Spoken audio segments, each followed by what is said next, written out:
This conference will now be recorded. This is a regular meeting of the Allendale Land Use Board at which formal action will be taken on the items listed on the agenda and upon any other matters which may properly come before the Land Use Board. Requirements of the Open Public Meetings Act have been satisfied through the posting on the public bulletin board in the municipal building and the borough website and by publication in the record on December 21, 2020, with copies being sent to the Ridgewood News and Star Ledger. Certain items will be open to the public for comment or testimony, and the board will advise the public when such matters are open for comment or testimony. That's that. Okay. Those who are here, will you please join me in a salute to the flag? To the flag of the United States of America and to the republic for which it stands, one nation, God, indivisible, with liberty and justice for all. Yeah. Thank you all for that. And I'll have a roll call, please, for attendance. Board Member Bergen. Here. Secretary Delawisco is absent. Board Member Davis. Here. Board Member Kistner. Here. Board Member Lombardo is absent. Councilman Tasso. Absent. Vice Chairman Perico. Here. Mayor Brosnan is absent. Chairman Quinn. Here. Alternate Yacarino. Here. Alternate Forbes. Here. Thank you. Okay, thank you. First item up on the agenda is the approval of minutes, May 17th, 2020, land use regular meeting minutes. They were distributed to all. Anybody have any comments or questions on the minutes? No. Not, I'll take a motion to approve. So moved, Yacarino. Thank you. Do we have a second on that motion? I'll second. Thank you, Patty. Any discussion? Not. All in favor? Aye. Opposed? I abstain, I wasn't here. And abstentions? Ron? I abstain. Abstentions.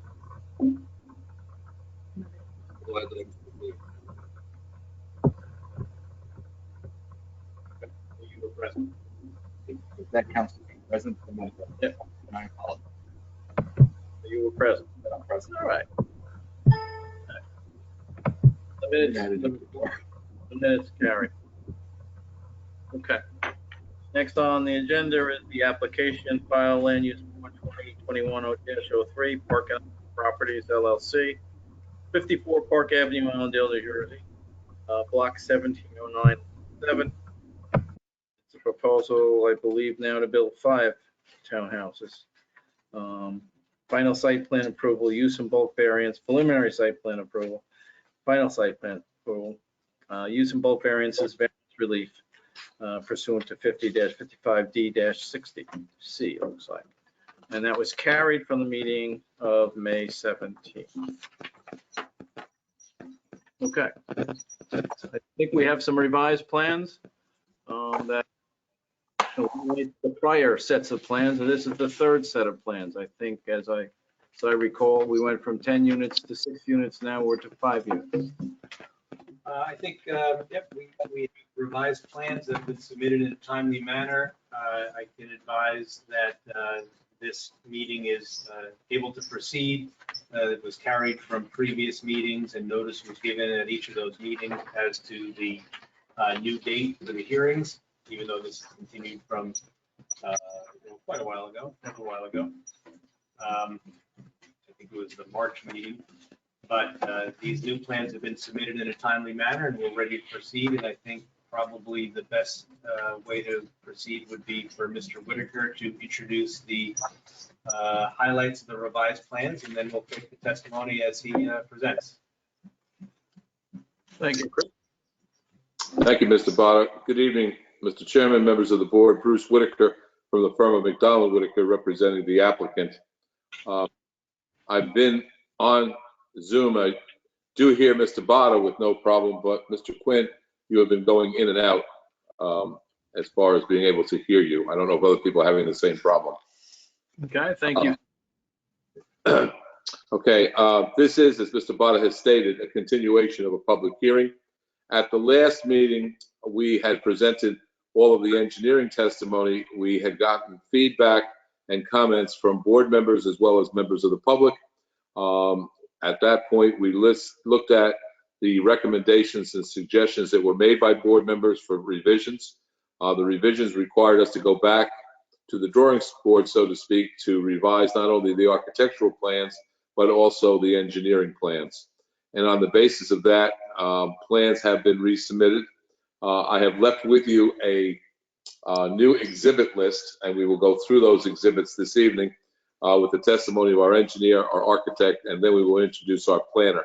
But I'd like to, since there's been a little bit of a time lapse here in getting these plans revised and coordinated, just to review with you an overview of what these modifications are. The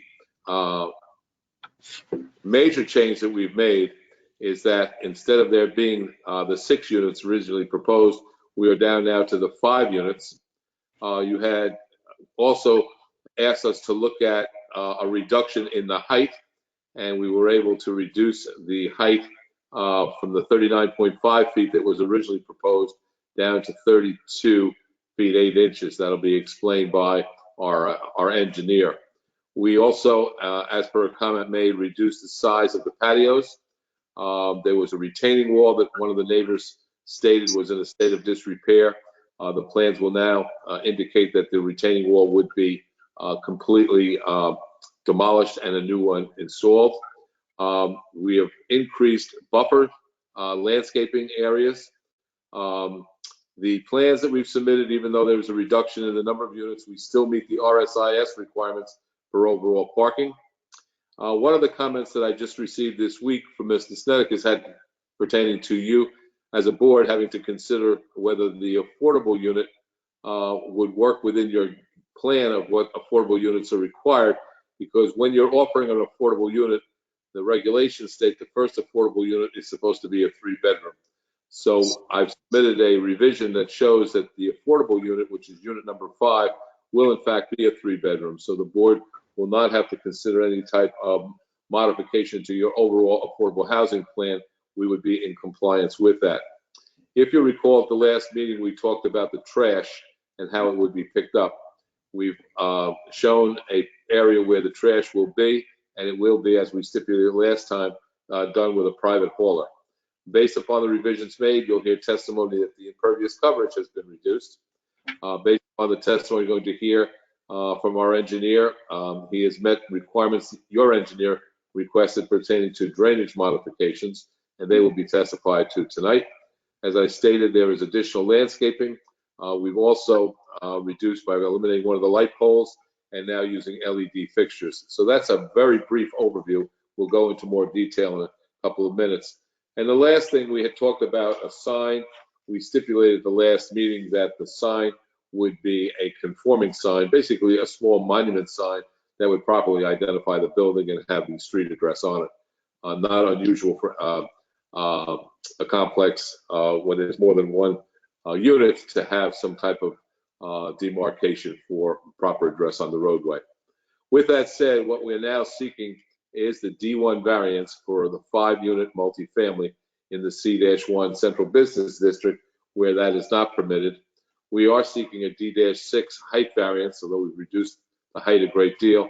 You'll hear testimony from our planner that this is in conformity basically with other buildings in the area. And remember something about the height. The height is being governed in part by the fact that we are creating garages on the first floor. And if you recall at the last meeting, I think we all agree that the concept of having a facility like this with a garage for each of the units is appropriate. Garages are to be encouraged for the storage of motor vehicles, and that's what we are doing. We are seeking a C variance as it pertains to a fence height. We're proposing, as you wanted and suggested, I should say, that there be a stockade fence around the size of this property as shown on the plan, and your ordinance says 5 feet, and a couple of members suggested, well, maybe it should be 6 feet. I don't think, as I recall, the neighbors objected to that. So we're happy to do a 6 foot, but it does prompt a variance. If you didn't want to grant the variance, we're happy to do a 5 foot. On the basis of the variances that we're requesting now, there's also some very minor C variances that our planner will discuss They're not in your planner's report, but we think they just need to be touched upon. Just again, for the overview, remember that what we are doing is we are eliminating a non-conforming use that's there now. And the non-conforming use that's there now, I would submit to you, is much more of an intensified style use, being an auto repair shop, than what we are proposing for a D1. So we're reducing, I think, the intensity of a non-conformity, and obviously eliminating the noxious concept or the noxious type of situations that can exist with auto body repair shops. We're also upgrading the area. I think we can all agree that the plans that we have and the building that we have not only is in keeping architecturally with Allendale, but is far superior than the non-conforming buildings that are on the site now. And then most importantly, we are offering and would be providing an affordable 3-bedroom unit, which is one of the concepts and one of the things that the borough is looking to do to meet their affordable requirements. We suggest that the site, as I stated last time, is particularly suited for what our proposed use is. You'll hear a lot more about that from our planner, who will testify tonight. We think this site is especially well suited as per what's set forth in the case law, knowing its proximity to other similar uses, its proximity to the train station and public transportation, and that it would fit perfectly well within the downtown. With that said, unless there's any questions of me, I would recall, we're going to have recalled Dan Lamothe, then Mr. Solomon, who had been previously sworn in, to testify as to the revisions. And then my third witness tonight will be Richard Price, our planner, to talk about the planning aspects of our proposal. Okay, sounds like a way to proceed. Okay, thank you. Mr. Lamothe? Yes. We can share, you're still under oath, and if you could share a screen. You got that one? Right. I don't remember where that is. I'm gonna go to him. We would be working with Exhibit H, which is the LaPacta plans that have been revised. And it's actually, excuse me, it's Exhibit G as in George.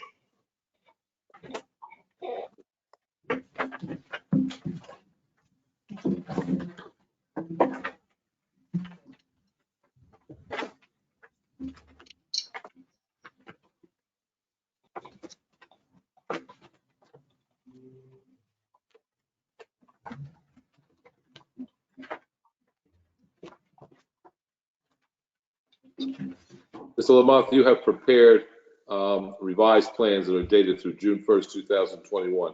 Is that correct? Yes, that's correct. You submitted a 5-sheet set of plans. You also submitted a memorandum, which is a summary of what the revisions are. And on the board this evening, or on the screen, I should say this evening, is the colorized version of that first page, that first sheet, correct? That's correct. So rather than my asking specific questions, I'll ask one and let you take the members of the board and public through it. I'd like you to indicate and take us through the plan itself and highlight the revisions that are being now proposed.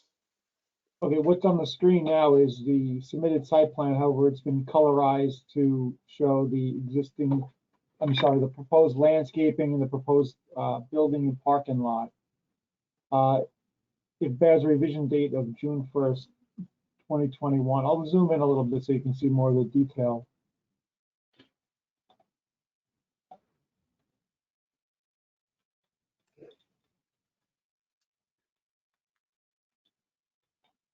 So this plan shows the first off, and the most obvious change that you can see is that we reduce the size of the building, the number of units in the building. The size actually stayed the same. Each unit is slightly larger, but we reduced the number of units from 6 units to 5 units.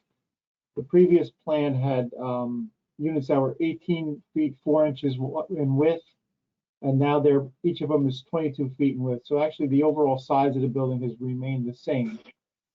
Another change that we made is that there's been a new door that's added and a sidewalk that's added on the the easterly portion of the building.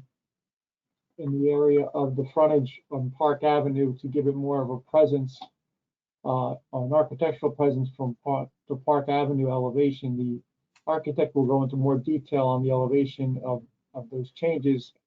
But you can see here that we added a door that comes out that the Park Avenue side and a sidewalk connecting it to the parking area.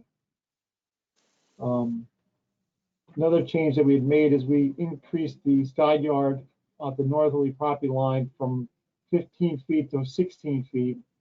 But we also did is we reduced the patio's depth so that the buffer between the end of the patio and the property line was increased from 5 feet to 8 feet. So we increased that by 3 more feet. You can also see along that property line is a row of evergreen arborvitae that we've are proposing to plant along the property line to give extra screening to the property to the north. Also, you can kind of see it, but there's a new retaining wall that's going to be at the corner that runs along the northerly line as well as westerly line to, one, replace the existing retaining wall that was in that area. And the other reason is to allow us to better contain any stormwater runoff on our site so that there'll be virtually no runoff to the neighbors. So that's a new retaining wall that replaced an existing one. Another revision that's very apparent is the parking area buffering along the westerly and the southerly lot lines has been increased. The southerly line was increased by 2 feet. In the front it was 10 feet, now it's 12. In the back it was approximately 8. But the bigger increase, I guess, was in the area to the west, where before it was pretty close to the property line, if you recall. It was only about 1 or 2 feet off that property line. And the neighbors to the west expressed some concern with the close proximity of our parking lot to the property line. So what we did here is when we did the modification of the parking lot in the building, is we were able to create an 18-foot setback from the curb to the property line along that westerly lot line, or in other words, an increase of 16 feet. Another change that was some of the discussion is how the trash is going to be managed on the site. As stated in the prior hearing, we're going to be using a private carter. And there were some discussions on a dumpster enclosure or how the trash collection would be worked.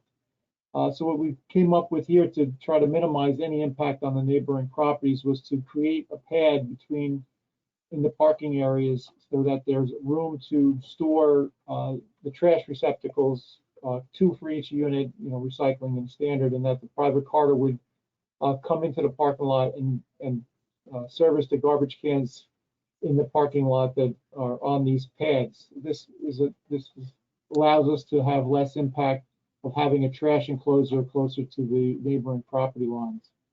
Again, it'd be a private carter, so they will have them serviced by private company.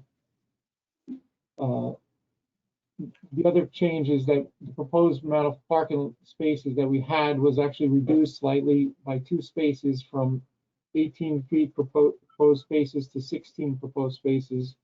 We still have 6 visitor spaces as we did in the prior plan, but really the difference in the number of proposed spaces is as a result of the removal of 1 garage and 1 driveway for the 6th unit that we've had. We still comply with the RSIS, which would require 12 parking spaces for this project. We also added ADA accessible entrance to and called out Unit 5 as being an accessible unit, and that would probably also be the affordable unit, 3-bedroom. But the revisions that we've made, the layout revisions, ended up actually further reducing the impervious coverage by approximately 4.2%, or approximately 760 square feet reduction from the prior proposal. And it's about a 3,000 reduction in impervious coverage when compared to the existing mechanic use that's at the site right now. Again, the drainage design that we're proposing now, prior we had seepage pits that would collect the runoff from the roof runoff and retain it. And we were basically letting the parking lot runoff sheet flow out to Park Avenue's drainage system. And then there would be some runoff along the property lines. In this revised plan, as I stated earlier, we're going to have a series of stormwater inlets. I could actually pull up the grading plan. Let me see if I can do that.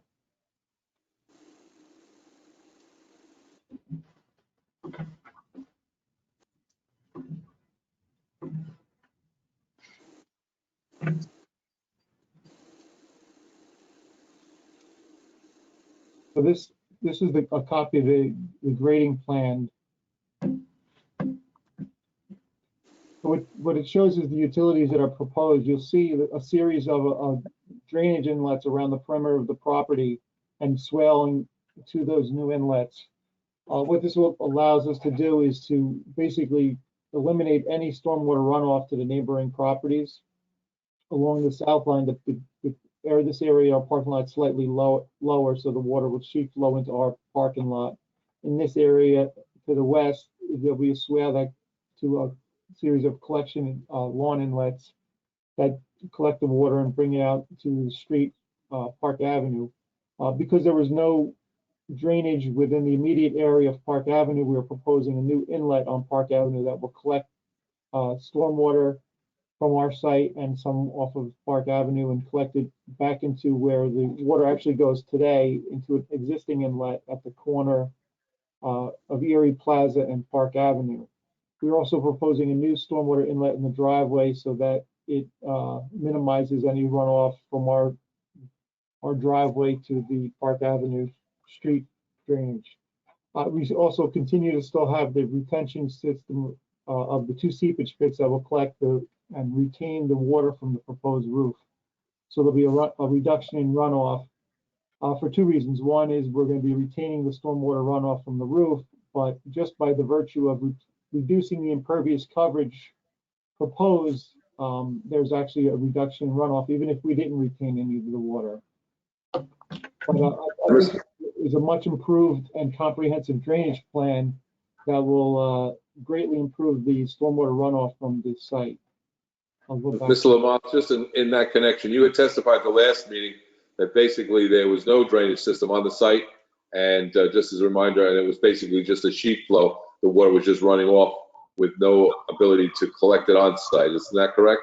Yes, that's correct. The current condition has no storm water control at all.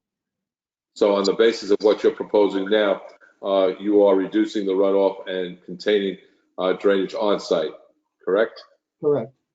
And so from a drainage perspective, would be considered an upgrade to what currently exists. Yes. And we had stipulated at the last meeting, and there's no change to this, that the drainage system on site would be maintained by the property owner. So it is not a borough obligation, but rather what's on site would be the owner's obligation. Yes, everything on site would be the owner's obligation. The only thing I guess that could fall on the maintenance of the borough would be the new inlet on Park Avenue that we were proposing. Okay, please continue. And I guess the final upgrades another upgrade that we made, I can show you on another plan.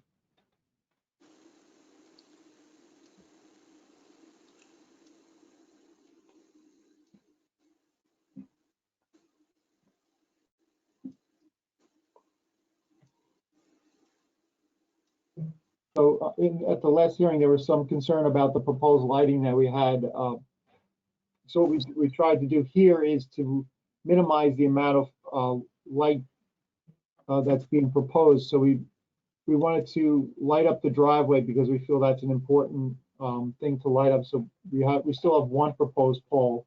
There was a second pole that we had that was internal on the site that we had removed and replaced with fixtures that are going to be mounted above the garages, so to provide really more or less the minimum amount of security lighting for our proposed parking lot. The other thing I wanted to point out with too is that we revised the fixture that we're proposing. It's still going to be a decorative fixture. I can show you it on the thing. So it's still going to be a decorative fixture. It's by Sternberg Lighting, and it's going to be an LED fixture. But what's unique about this fixture is that it's an LED fixture that has the light source that's recessed in the housing of the light. So what it does is it allows the the amount of glare to be minimized, and it really has a more uniform, with the LEDs, has a uniform light pattern.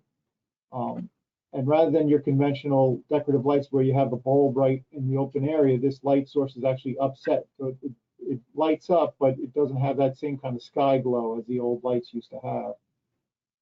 And the pole height for this fixture is about 10 feet high. And when you get to the top of the fixture, it's around 12.5 feet high. So it's not a very high pole either. So what we tried to do is to have more of a decorative fixture, but that has the ability to really has a nice residential feel to it and give the minimum amount of security lighting that we can. So those are the modifications to the lighting plan that we've proposed. Mr. Lamontville, the last thing is you did show on your plan that there's a revised height for the building now. Is that correct? Right. So the prior height that was proposed was 39.5 feet, and the architect really did a nice job of being able to lower that down to 32 feet 10 inches, or 32.8 feet. And he could show you the elevation from how he achieved that. But that was an overall reduction of 6.7 feet in height, which is a fairly large reduction from what was previously proposed. Now, you and I have had the benefit to review the Van Cleve engineering report that was submitted to us this week. Is that correct? Yes. And just for the record, that's a report that's dated June the 14th, Monday, June the 14th, 2021, correct? Correct. Would it be correct to say that the request being made in there for modifying a plan or submitting additional data pertaining to drainage, that all of that can be met with a revised plan? Yeah, I have no problem addressing everything in his letter. Okay, you had testified the last time as it pertains to the site distances for ingress and egress to the site, and had said that these were, it was appropriate, it was not create any problem. Based upon the changes you've made now, is there any modification that would alter the testimony you previously gave? No. All right. Also, you testified last time that we would have a conforming site for a sign on the site. Have you now proposed a sign that would be conforming? I did a little sketch showing a location of a proposed sign where we could locate it. And it would basically probably just be a small identification monument type sign that identifies the project address and would comply with all the borough sign ordinances. So this is a approximate location of where we would probably be proposing the sign on this. And that's basically on the landscaped area, correct? Correct, in the front of the building.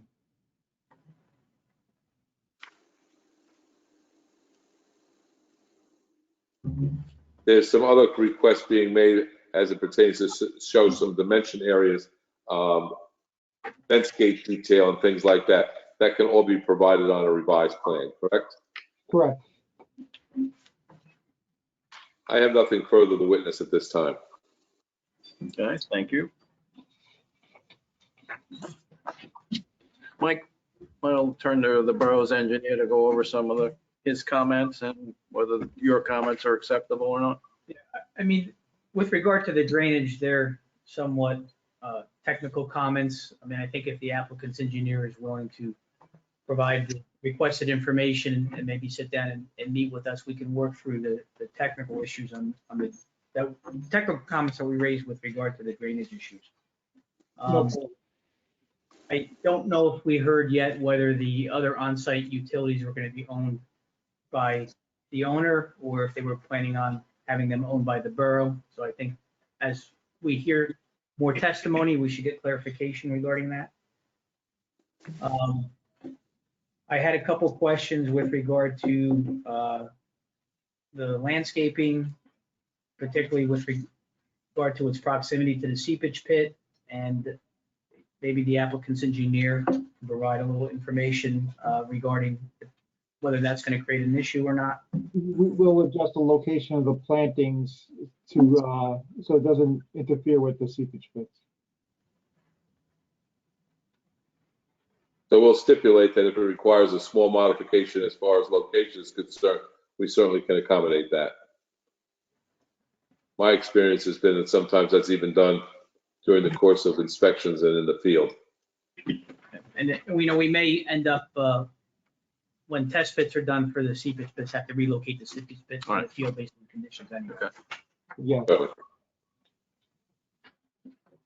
Do you have a view as to the overall stormwater management, that it's sufficient? I mean, I don't disagree that what they're proposing is going to be result in a reduction of stormwater runoff. I think they probably need to take a look at a couple of the assumptions that they made, but I think the overall drainage design will reduce runoff from its conditions. Okay, and will prevent runoff to neighboring properties? With the location of. Isn't that a requirement under the stormwater management rules? The borough code requires that there be either a reduction or maintain the amount of runoff, from the property. Based on the size of this project, it doesn't meet the threshold of what the stormwater regulations consider as a major development. Okay. So that would create a whole nother set of requirements.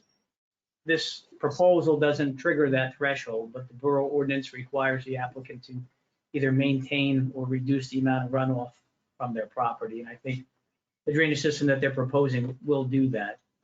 Okay. The combination of the inlets and seepage pits. But I think, we'll have to work through a couple of the details a little bit further with the applicant's engineer. And Michael, I could not hear you in your first comment pertaining to utilities. What was your concern or question? I wasn't sure if the on-site water and sewer utilities were going to be owned by the applicant or if they were contemplating them to be owned by the borough. It would just be like any other development of whatever the borough normally does with these type of developments.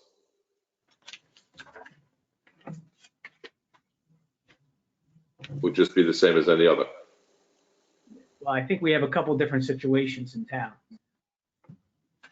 Well, I think this would be owned by the borough. I mean, I know that especially when the borough owns them when there's my understanding, the borough owns them when there's affordable units there.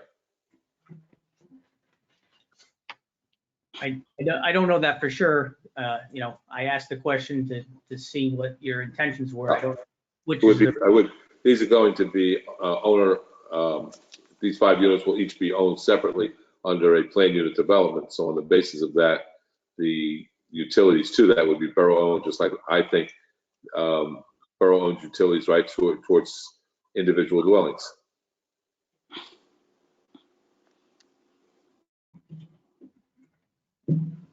But if there's something the water department needs to discuss, we can and we can finalize. We can certainly do that with the water department as a condition if the board sees fit to approve. Okay, I raised a question. I wasn't sure what your intentions were. I appreciate the answer. Okay, no problem.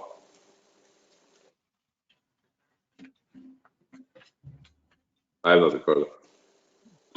And just a quick question, Bruce, on the, are these intended to be rental units? Because you just mentioned that be individually owned, so I'm not quite sure what that meant. This would be a planned unit development for the standpoint of whether it's rented or owned. That's not a consideration for the planning board per se, but I had said at the last meeting that they would be units that would be sold and individually owned. From the standpoint of the affordable, they will get, Mr. Snedeker can comment on this, but they'll get credit for it as an owned unit. The borough will. Okay, I don't recall that testimony. I recall them being rental units. That's why I raised the question. Yeah. If they're not going to be, they're going to be individually owned. Okay, that's I Yeah. just appreciate. That's what I have in my notes. I will confirm that with my client tonight again. Okay, thank you. Okay, just to make sure.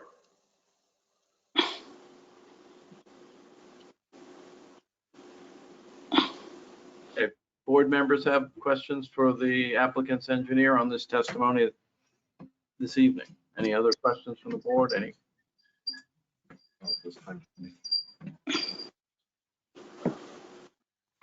Okay. Yeah. Mr. Chairman, Ed Snikes. Yeah, good evening.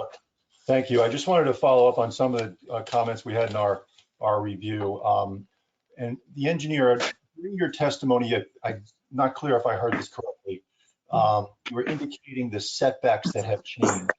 And I think you indicated the westerly setback has changed to 18 feet. Can you clarify that? Is that the front yard setback? What I was talking about is the setback of the curb line to the property line in this area here.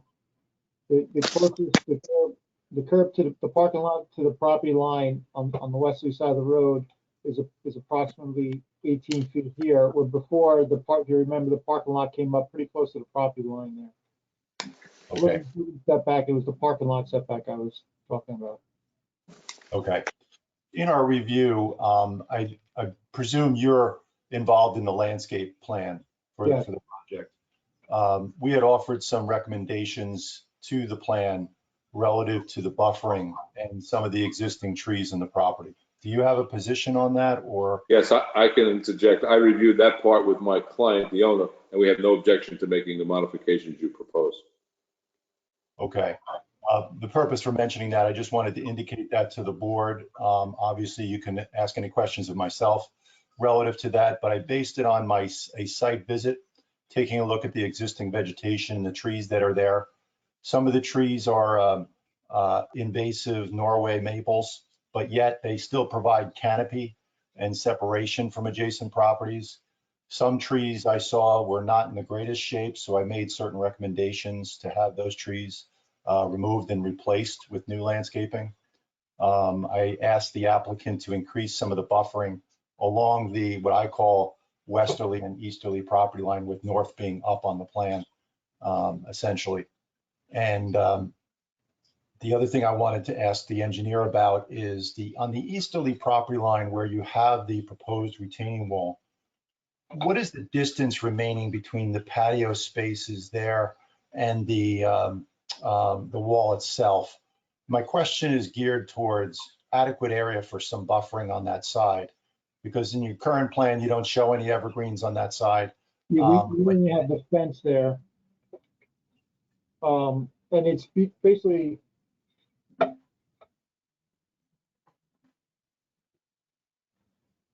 yeah, so it scales about 5 to 6 feet from the end of the patio to the wall, but then you also have the fence on top of the wall. So I wanted to make sure that the area was still passable by someone walking in the backyard. That the trees aren't going to be up against the patio. So that's kind of why I didn't have the buffer come through there, because it just started getting really close to the patios. Understanding that, and because this is a plan at this point, is there the ability to shift the one unit that it's the closest to that same condition, such that you are developing more room for the buffering in that area? Is that something you could take a look at? I guess if the architect is okay with the, changing the way the building is staggered, kind of, that what you're kind of thinking maybe? Yeah, that's kind of the concept. And Yeah. really that's to provide appropriate buffering. Yeah, now we, looking at, we probably could just reverse the staggering so that the odd unit out, the fifth unit, instead of number 5 being forward, you could have the first one be back, Okay, understood. But the architect really can probably take a better look at that.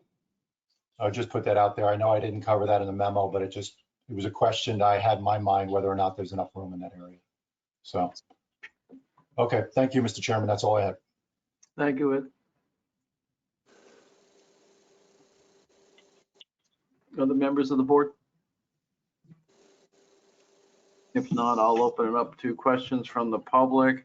Again, with the caveat that the questions be directed to the testimony that was just given by Mr. Lamont and the engineer. This is not the time for general comments about the development itself.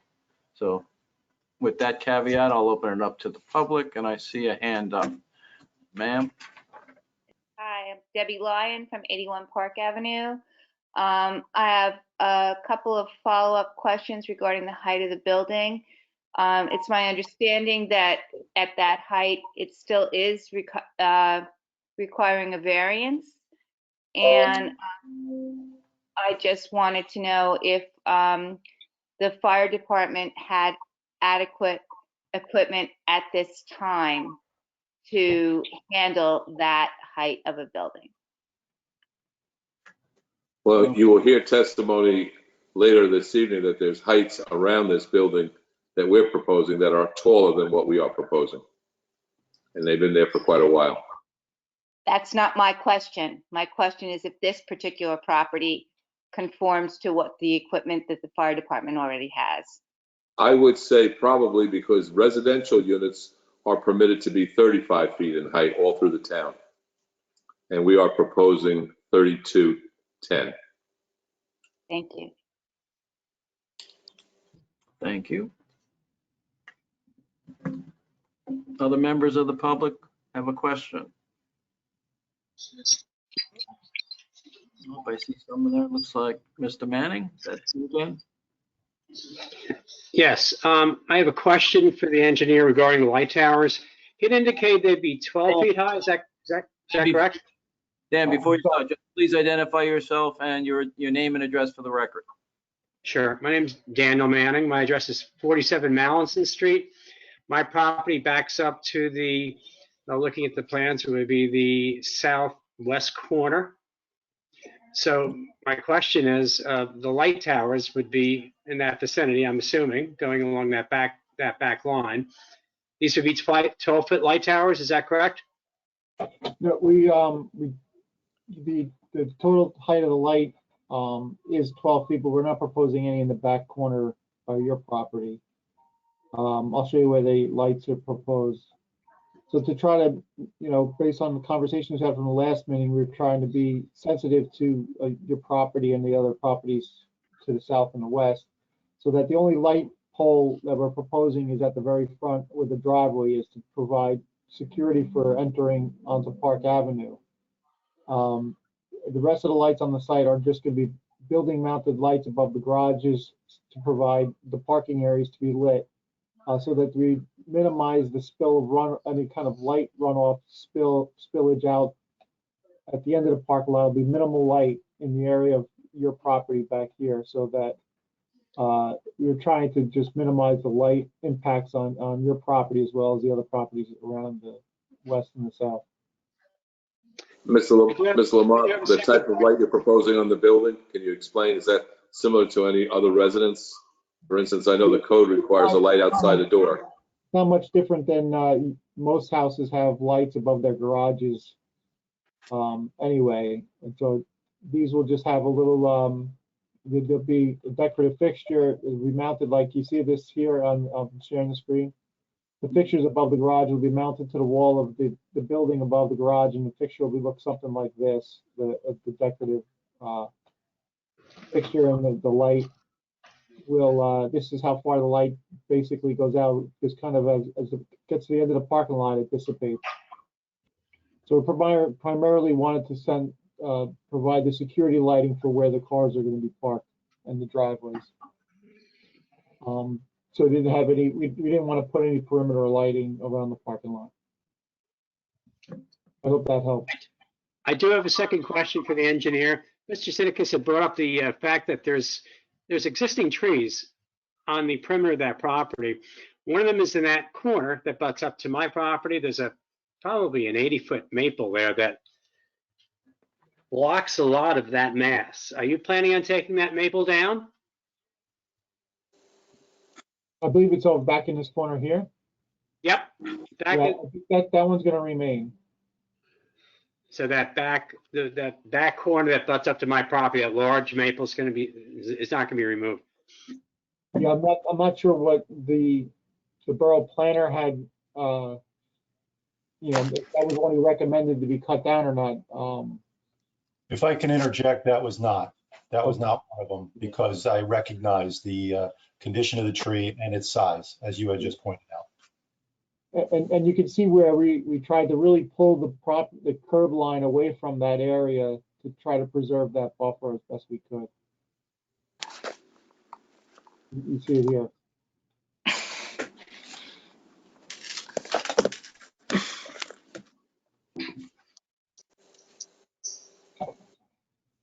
Any other questions?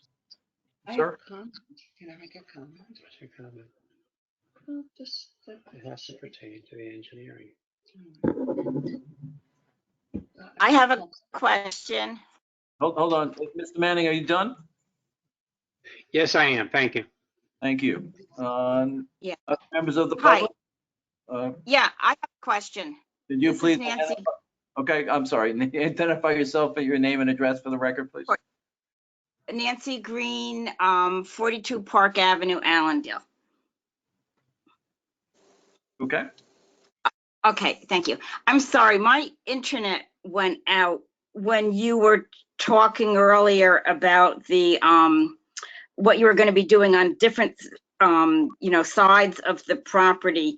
Did you discuss your plan for the north side of the property where my house is? Yeah, that's, I guess you're closer to Erie Plaza at the corner? Yeah, that's the narrow lot to the, yeah. So what we're proposing there is to, one, replace the wall that I guess you mentioned in the last meeting that it was in disrepair. Mm-hmm. That's getting replaced with a new wall with a fence on top of it. And then we're also going to clean up some of the existing landscaping that's on our property along that same line that we share, and we're going to propose a new evergreen buffer of arborvitae along that line as well to help give you additional screening. Okay, I saw, so then the 6-foot high solid vinyl fence, that goes, where does that go? That's going to go along the property line right in front of the trees. So you'll see the trees instead of the fence. Oh, okay. All right. And I did want to mention that getting out of my driveway is tricky already. Is there going to be a clear view as I try to back out of the driveway with your fencing and all? Yeah, the fencing is going to end at the end of the building. It doesn't come very close to the street. Uh-huh. So it's going to be set back. I guess it's 20 feet roughly back actually it's more than 20 feet from the property line. So it's more like 30 feet from the curb line. The building and the fence will be set back, and so will be the evergreens. So when you pull out, you'll see maybe the trunks of a couple new trees and lawn area as you look to the right as you're pulling out. Okay. Or left if you're backing out. Yeah. Well, that's mostly it. Could you, so Your house is closer, will be closer to the street than we are now, if that makes sense. I'm sorry, could you say that? Your house is currently only like 10 or 15 feet from the street currently. So your house is actually closer to the street than our building will be. Oh, my house is closer to the street than any building on my side of the tracks, I think. Yeah, it probably is.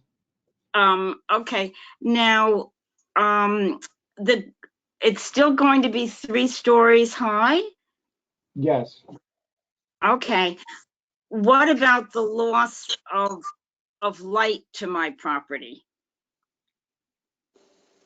The loss of light, I don't understand. Well, you're going to be putting effectively, how tall will it be with being a 3-story townhouse? How tall from the ground up? 30, just under 33 feet, 32 feet, 10 inches. Okay, so you're going to be putting effectively, it's going to be like the effect of a 30-foot solid wall all the way along my property line, or very close to my property line, and that will reduce the light that goes to my house, won't it? Well, it would be 16 feet setback from the property line, and your house is set back from a property line. So I don't think there'll be much of an impact as like, it's not like you're gonna be next to a skyscraper shadowing your property. Our building would, I'm not sure the height of your building, but we're probably not gonna be much higher than your building either. Your building is permitted to be 35 feet in height as a residential structure. And you'll hear testimony later that the buildings across the street are higher than what we proposed. So if you have a two-story building with an attic, you're probably in the range of 30 feet as well. Yeah. Well, you know what makes a difference when you compare it to the properties across the street is that from street level, they're sunken. So Yes. you don't have the feeling of a looming, you know, whatever, 35-foot building from the street level because they're sunken. Well, this So- building is 32 feet. I think it's 10 inches. And as I said, residential dwellings are permitted to be 35 feet and do not have to be sunken. Mm-hmm. Okay. Now, I'm just looking at the patios here.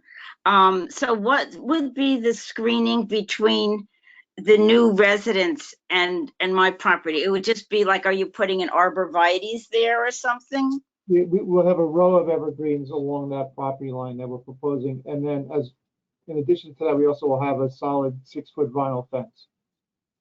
Okay. All right. And how close, I'm looking at the patios in the back.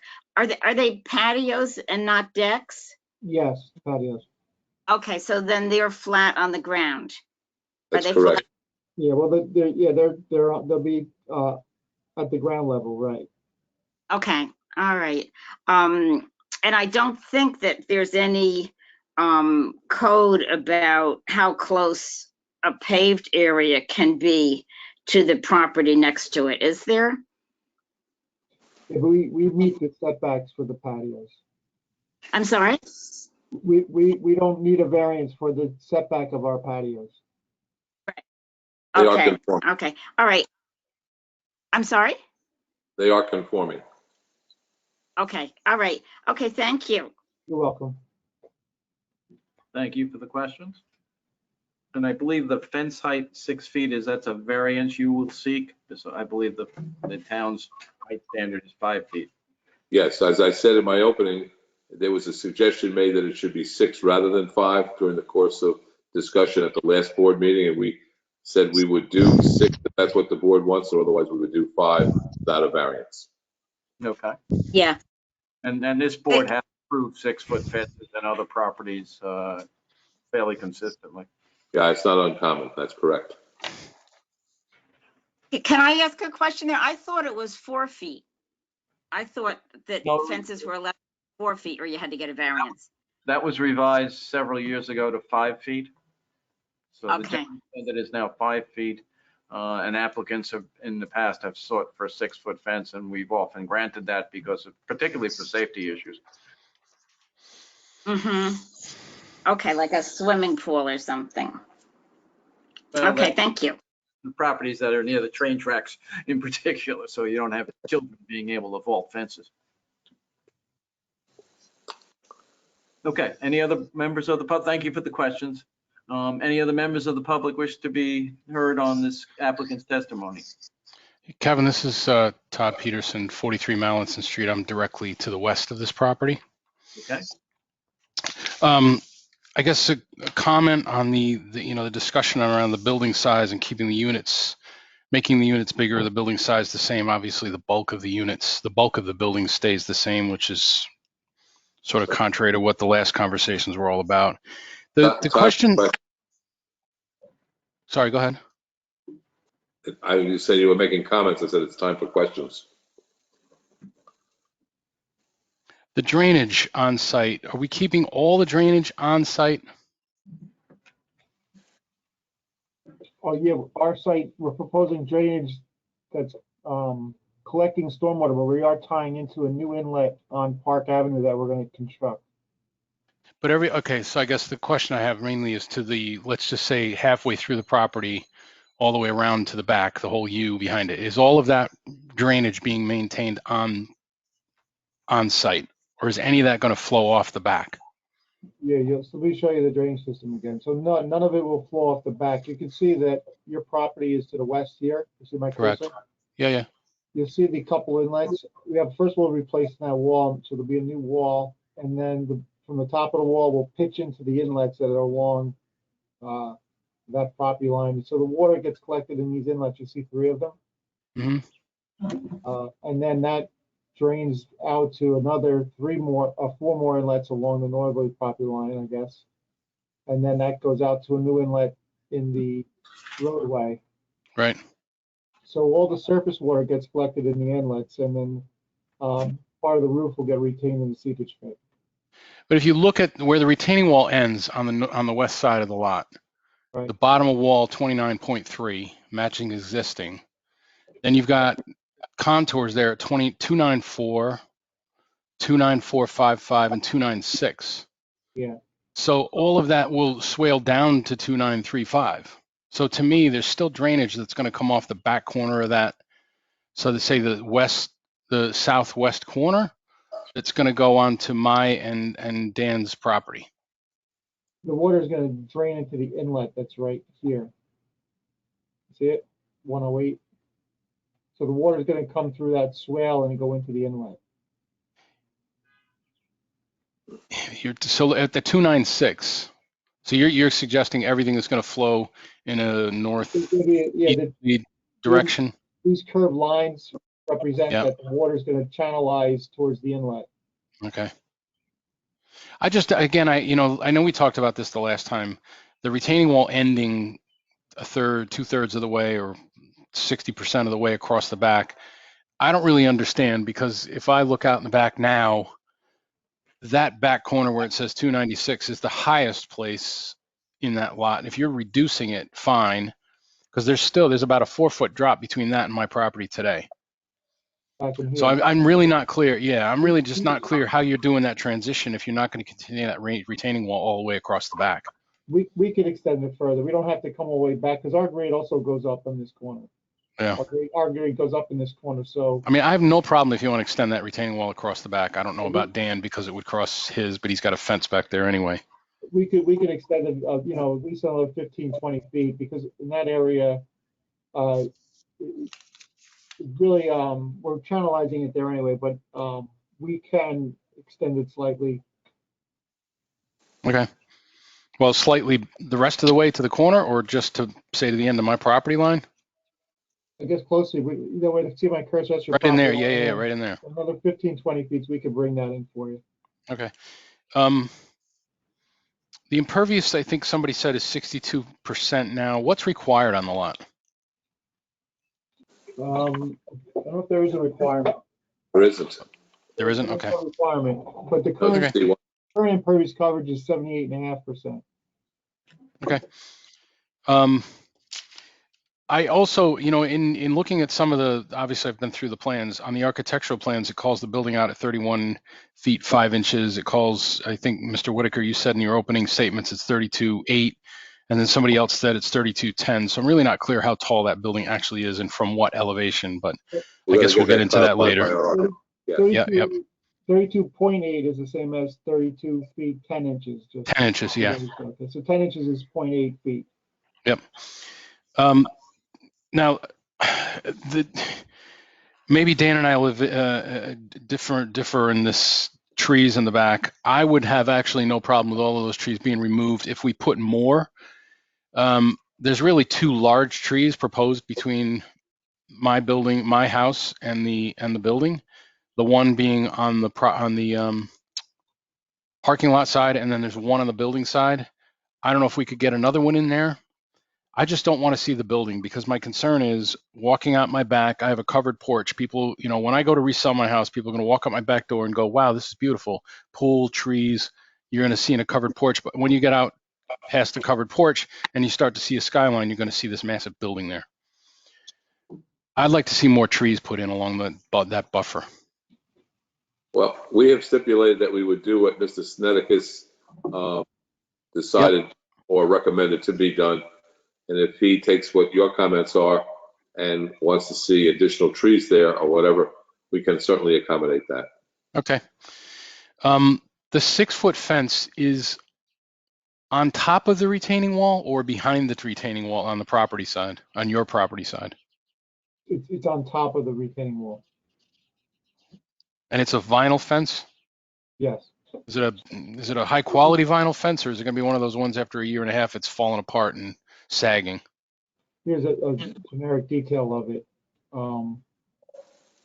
And I did the other, I guess I didn't also see any, and I probably missed it. It's probably in here. Any details on the retaining wall? I know it says that it's a, I forget what it was called, but is there any detail on what it's going to be built with? Block type retaining wall, like the Keystone, or those kind of walls. The concrete block, yeah, okay. Yeah.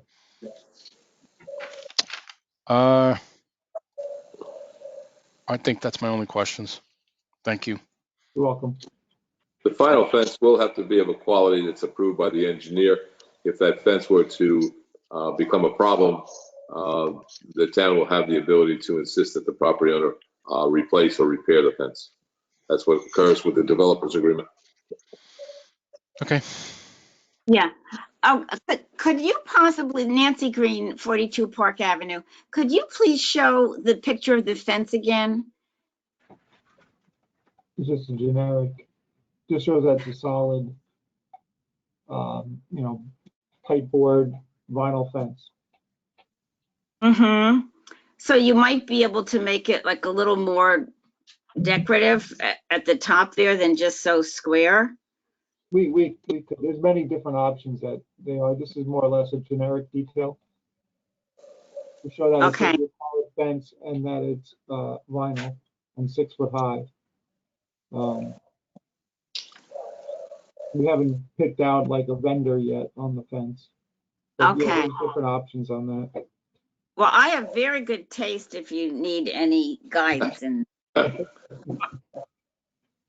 definitely take that in consideration. All right. Thank you. Other questions from members of the public? Hi, everyone. This is Patrick Varelis from 62 Park Ave. Could you just discuss a little bit more about the landscaping plan for the westernly side of the property close to mine?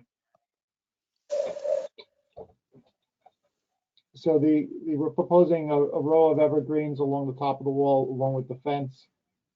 These two at the corner here, I believe, are spruce trees, and then we have a couple shade trees that we're also proposing.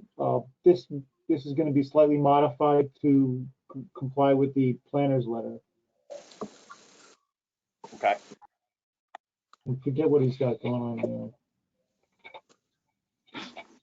Ed, do you want to weigh in also? If I can ask, which section section of the property line is being discussed right now? Yeah, he's talking about the landscaping on the westerly side of the building along the property line. It doesn't look like he had much comments other than some foundation plants. Correct, except that I believe, bear with me one second. Yeah, they have arborvitaes. These are the green giant arborvitaes that are not like your common arborvitae. They grow rather fast and large. But they also have a spruce and a fir tree planted at the far corner. That planting is proposed at the proper spacing and sizing. I did ask for the landscaping to be added at the foundation of the back of the building, in addition to the shade tree, I'm sorry, the ornamental tree that's proposed in that back corner. One of the things I can take a look at is I heard from your neighbor who said, I'd really like to screen that. We often recommend that a row be in a staggered row so that the plants grow in faster over time. And that might be something we look at in that back area to help screen the building further. We have no objection to that. All right. Can I ask, I'm sorry, Nancy Green again. I just was noticing that the trees along the north side they go along back to, I guess, the fourth patio, and then they stop, and then it's just bare there. Is there a reason for that? Well, at the start of the fourth patio, we're constructing the new retaining wall, Mm-hmm. the fence on top of it. So at that point there, it gets harder to fit the trees and still have space to walk around the patio.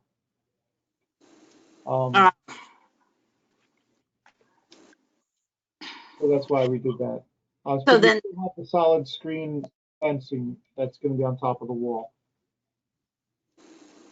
okay. I'd also like to ask about the southern property line. I know there's a bunch of trees on that side. Some of them are older, smaller. Can we discuss that property line, landscaping wise? Thank Yeah, you. Who's asking the question? Patrick Varela, 62 Park Ave. Thank you, Patrick. Excuse me, Mr. Varela, can you spell your last name, please? It's V as in Victor, Arelas. Thank you.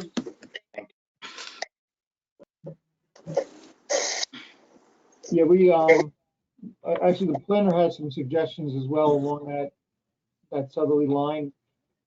We tried to save some of the trees there, and we actually didn't propose much ground level plantings. The reason I kind of left that area without heavy landscaping along that line was because there was a lot of discussions at the last public hearing about having area where snow can be piled. So I kind of wanted to leave it open in case we had when the parking lot gets plowed, the snow would have an area to be, piled along that curb line as well as some in the back curb line. So we didn't pose a lot of buffering and heavy landscaping there because again, there was a lot of discussion on where would the snow go. So I wanted to leave some of that area open to be able to store the snow when it happens. But again, we are willing to make the suggestions along that line made by the planner as well, as far as taking out some of the trees and replanting. Thank you.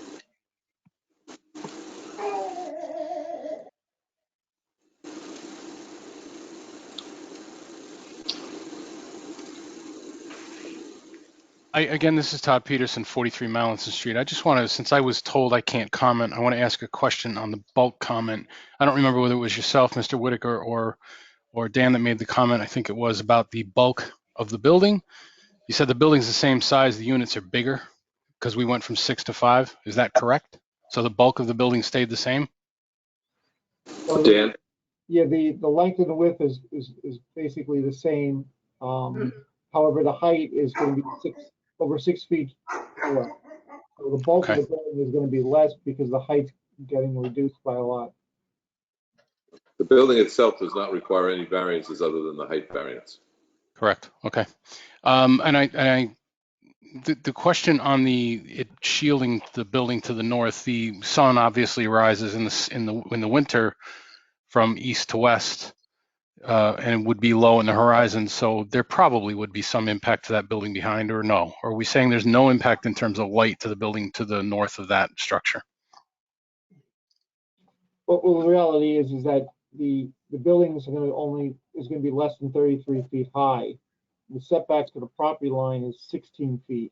So that's already, the setback is already half the height of the building to the property line. And then you also have the setback of the house to the north to the property line.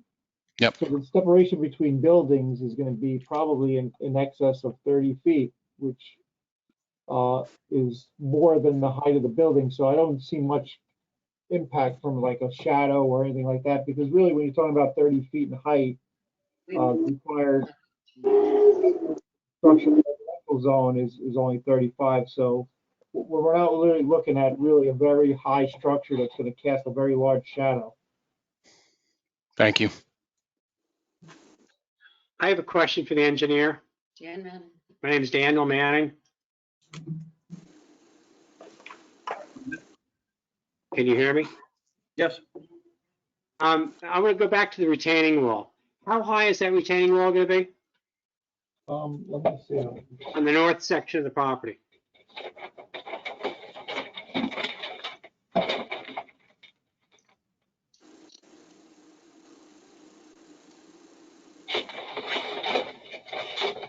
It's gonna be a maximum of approximately 3 feet, I think, at the very corner. So the retaining wall will be 3 feet high. Then you're proposing to put a At the 6-foot most. fence. At the most. At the corner here, I think is like, it's just under 3 feet at the corner. And then it So the gets lower as you go towards the road and lower as you go towards the south. So the retaining wall will be 3 feet. Then you're proposing to put a 6-foot fence on top of that retaining wall. Yes, So there'll be a 9-foot structure behind my house. just at the worst spot at the very corner here, it's gonna be just under 3 feet, but when you get to this portion of the end of the fence, at the end of the wall, it's 0 feet. Or half a foot, something like that. But you're still looking at in essence, a 9-foot fence at the back of the property. The suggestion was made at the In last essence, meeting. it's a berm, and you're building a 6-foot fence on a berm. Correct? The testimony is the testimony. The suggestion at the last meeting was to install this fence. And the discussions were, rather than 5 feet be 6. As I said in my opening, we are amenable to a 5-foot fence or a 6-foot fence, whatever the board wishes. Or if the board says no fence at all, we would not put a fence in. It was a suggestion made. But in essence, we'd be looking, if it was a 5-foot fence, then in essence, an 8-foot fence. If it was a 6-foot fence, in essence, a 9-foot fence at the back of my property, correct? That back corner, yes. But there doesn't have to be a fence there at all, if that would be the preference. The alternative is looking at cars. I don't think anyone wants to look at a 9-foot wall behind their house. I mean, at the end of the day, when you're looking for a variance here, D variance, C variance, there's a number of variances you're looking for. You're impeding on your neighbors, and that has to be taken into consideration. I don't want to see a 9-foot fence behind my house, no. We are amenable to no fence or a fence at whatever height the board feels is appropriate. Well, I would find a 9-foot fence offensive. Nancy Green, 42 Park Avenue. Would it be possible to reduce the height of the fence on the part where it's going to built on top of the retaining wall? We could have no fence at all or any height fence that the board considers and thinks is appropriate. It could be 2 feet, 4 feet, 5 feet, 6 feet, or no Right. feet at all. Well, maybe if the intention is to have it 6 feet from the ground, so that if there is a retaining wall, the height of the fence would be adjusted. Now, Dan, can we stagger a fence? well, the problem with that is the view of the fence, you're gonna have a grade, let's say the grade is in level, and that's why we have the wall where we have it. In other words, in the corner, it's maybe 3 feet, and when you're here, it's 0 feet. So if you try to set the top of the fence relative to the existing grade, which is sloped off the property, it'll just look kind of funny because it'll look like the wall, if you didn't build the whole fence, it kind of look like the fence is poorly constructed, if you know what I mean. Because like the top of it will be slanted down. You want the top of the fence to relatively look level. Right. You know, right. So from your property, it would look really weird to see a fence 6 foot and then a level line. The fence would disappear because your eye wants to look level across the top of the fence. But because the grade is going down, you'd be putting your fence on an angle, if you know what I mean. It would kind of look weird, especially from your property, because you'll have the fence look like 6 feet, and then it will, it'll look like it should be level, but it would be like on some kind of weird angle, like it's sinking into the ground. Well, even though it might be higher, it might be 9 feet from the existing grade to this point. Relative to the top of the wall that you're seeing, it's going to look like whoever built it was, not knowing what they're doing, because you're using fence to be consistent height. You know what I mean? Like if you walk around places, you see walls all the time and they have fences on them, but rarely would you see the fence like shrink in height because even though the top of the wall is level, the wall to the top of the fence would go from 6 feet, 6 feet here to only 3 feet there, but yet the top of the wall is level. So it looked like the fence is on some weird kind of angle. Similar to here, if you were going to take the wall and be a total of 6 foot, you have a 3 foot exposed fence here, and then you'd have a 6 foot exposed fence here, but your eye sees the top of the wall as being level. You'd be like, what was that contractor thinking? Especially if you're looking from your property, from the neighboring properties. It's hard for me to envision it. Your eye wants to have, like, when you see something constructed, you want it to kind of look like it was properly constructed, in other words. Yeah, and the top of the fence should be parallel to the ground, right? Well, the top of the fence should be parallel to the top of the wall, which is a level plane, if you know what I mean. So then the top of the wall is going to be parallel to the ground? No, the top of the wall is going to be level, relatively level, and the ground, because there's the property, the property to the north of us here, the grade drops down. Yes. Right? In the back of your yard, the grade drops down, right? I didn't know if your property goes up or my property goes down. Yeah, well, our property is kind of a little higher than yours, and your property goes down at the corner there. You see it's 291 here. See if I can zoom in a little. So here it's 291, it's less than 291 here, and you have that wall that's falling apart. Well, over here it's 293, so you're going from a little over 290 to 293. So your grade change from here to here is almost 3 feet. So that's really what our wall is doing. It's really like 93 and a half or something. Let me put my grading plan. So the top of the wall is 93 and a half. See that? So the wall is kind of level, 93 and a half. The existing grade back here, bottom of the old wall, was a little under 291, right? But over here, your grade here is 293.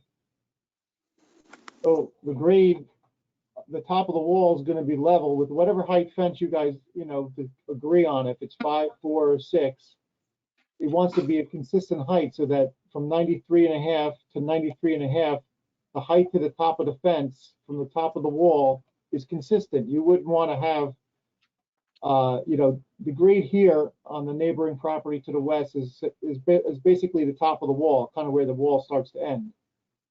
And we'll agree to extend it out further too. But for this purpose, the top of the wall is 93 and a half. And the top of the wall here is 93 and a half. So the wall is a little over, just under 3 feet at the highest point, right at the corner here. Wait, 93 and a half what? If we were going to hold the height of the fence relative to grade here, right? The difference from the top of the wall to the grade here is just under 3 feet, and it's 0 here, so it's level.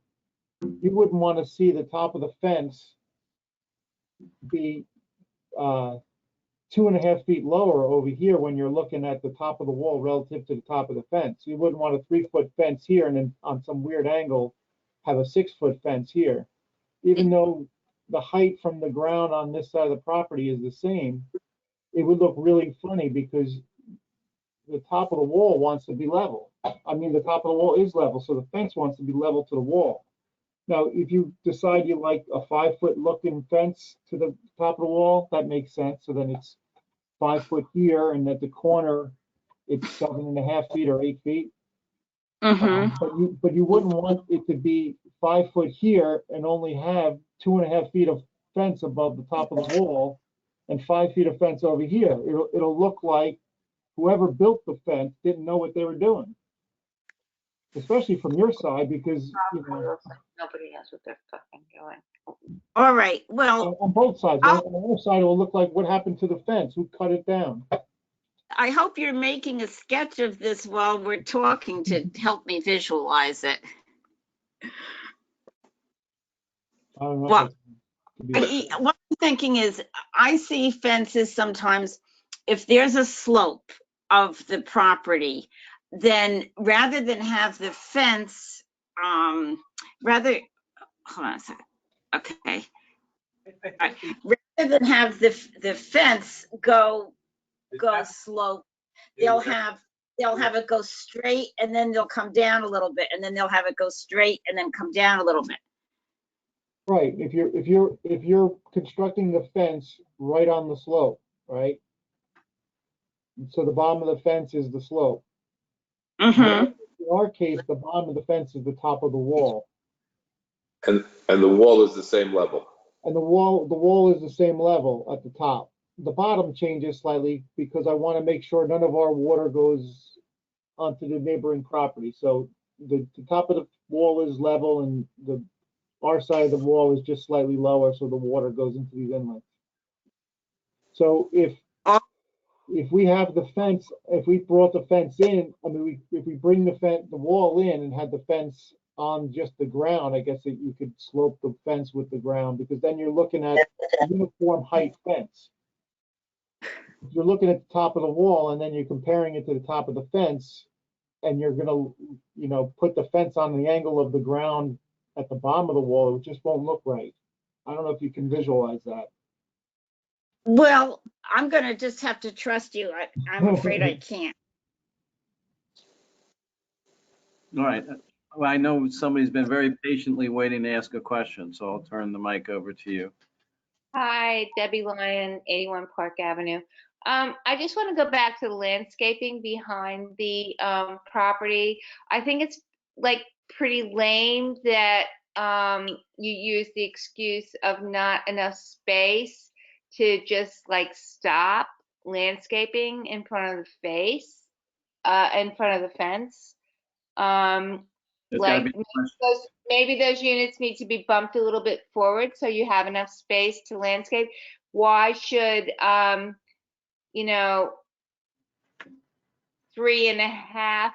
or 4.5 out of your 5 tenants have nice landscaping behind their patio area and the other ones not?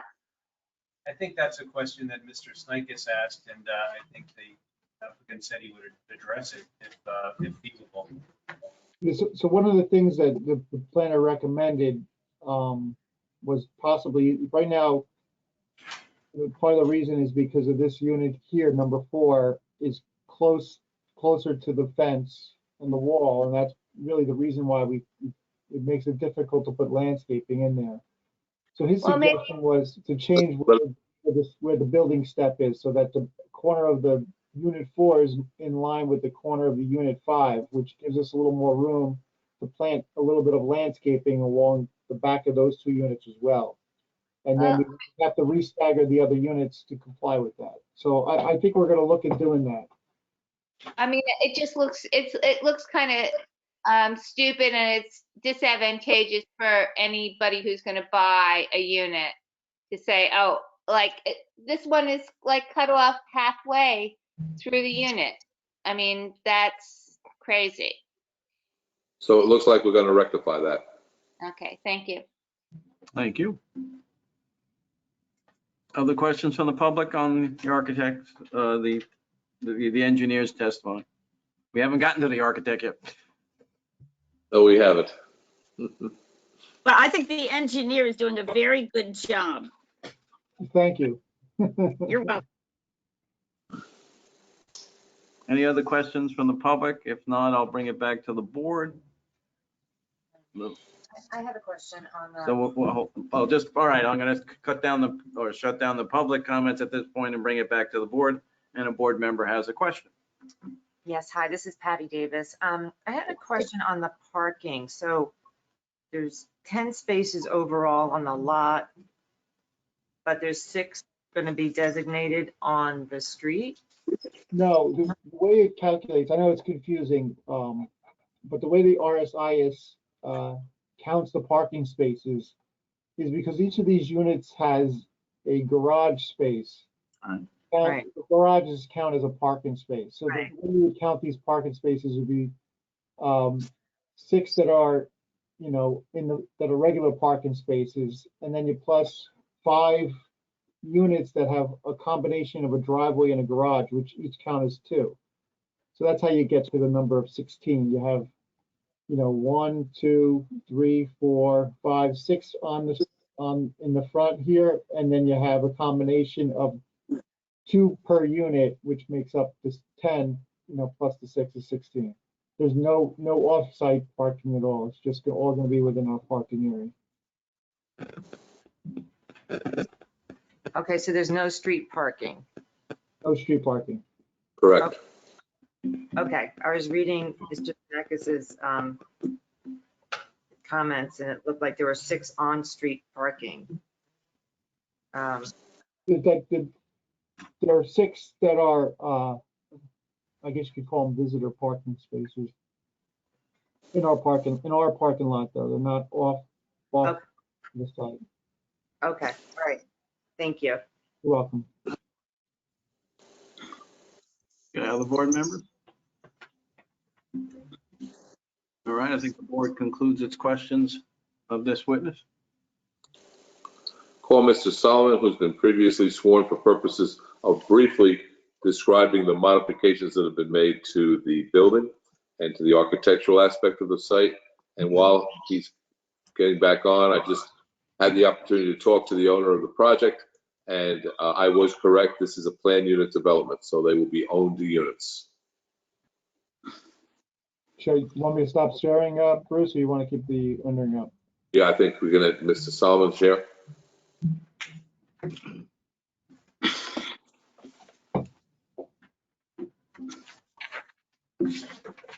Yes, I'm present. I need to share my screen.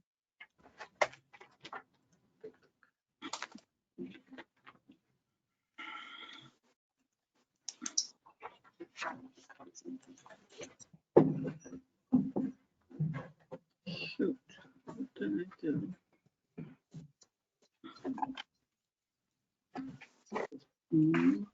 You're going to do it from the individual.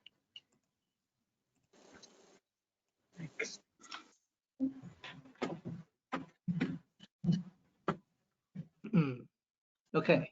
This is Jacob Solomon, architect. I personally prepared these plans. I understand I'm still under oath. I'd just like to briefly present the changes that we made to the architectural plans. As Dan noted, the building length and width has remained the same. We have eliminated 1 unit and reduced the count of units from 6 down to 5 units. Each unit increased in width from 18 feet 4 to approximately 22 feet in width. So we now have 5 units. The main architectural change, besides the building unit count, was a door was added here facing Park Avenue, which I'll show on the elevations, to give the building more of a street presence or more of a front entry look from Park Avenue, which was one of the comments. And of course, the other major change was the reduction in building height to 32 feet 10 inches. So the unit design stays the same. Just the room widths became a little wider, a few feet wider, but otherwise the architectural design and layout and room count and room locations has remained the same. So on the front elevation, the end unit here, which is on the Park Avenue side, will have 2 units, then another 2 units, and then the 5th one on the end, which has the ADA parking space that Dan has pointed out. This is the Park Avenue elevation showing this new proposed front entry door. We gave it this shake tower looking element with the front door to kind of give it a presence, being a more formal entry like we did for the other units with the peak roof. Rear elevation stays the same. The units have just gotten wider. And the other change in the structure, we were proposing a conventionally framed 2-by roof. In this new presentation, we're going to a truss roof, which is more of a flat roof. So to maintain that slope roof appearance to the building, we're proposing a flat roof with this mansard, the sloped mansard piece that encompasses the entire perimeter of the building. to give it that pitched roof look, as you can see from the elevations. Still appears to have a pitched roof, but it's actually just fake. It's really a flat roof that drains towards the back of the building. By doing this, we reduced the height of the parapet to 31.7. Structural height is 31.7. We're asking for a height of 32.10 because the grading dips lower towards the north corner, is about 7 or 8 inches lower than the other side of the building. So, and allowing for 1% allowance for construction. The 31.7 plus the 8 inches comes, and the allowance for the construction methods comes to a height of 32.10, which is why that you might see a discrepancy in that. But that 31.7, the top of parapet is just from the bottom of the entry's concrete slab at the 294.7 at the garage door.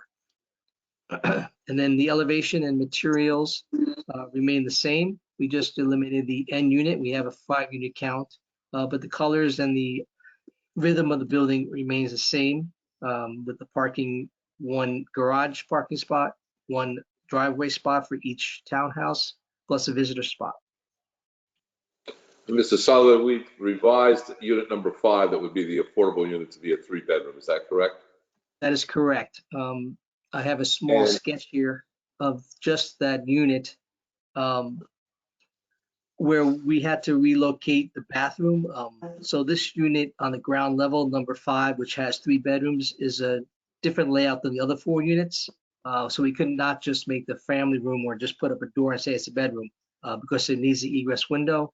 It needed the bathroom, and the bedroom has to be a minimum of 88 square feet. So we had to rearrange the entire design of this ground floor to accommodate the 3rd bedroom, but it will be possible prior to construction to construct the 3-bedroom unit. And when I basically look at this building itself, contrary to some other developments I've seen, if I look at this building, there's nothing that distinguishes the affordable unit from the other units, is there? That is correct. It's the same material. You could not tell which unit was affordable from the outside elevations. Thank you. I have nothing further of this witness. Jacob, that front door presence, is that a functioning door? That is correct. It is a functioning door. I go to the floor plan for that ground floor unit here on A1. There's a door from the family room that goes out to the side that faces Park Avenue. And So there's a functioning second entrance or exit, or actually 3rd exit from that ground floor. Yeah, because then you'd also have one back to the deck or the patio rather. That's correct. We're maintaining the patio sliders in the rear to maintain the consistency and design rhythm across the rear of the building. So we added the door aesthetically from a nicer entry, kind of a vernacular look from the street that is a soft front entrance door kind of look, but it is functioning. Okay. And explain to me a little bit on the roof, on the roof, the type of roof, so that it now has a much lower profile than, or a lower profile than the original design. And does that impact the floor sizes or not? No, it does not. Explain how that is.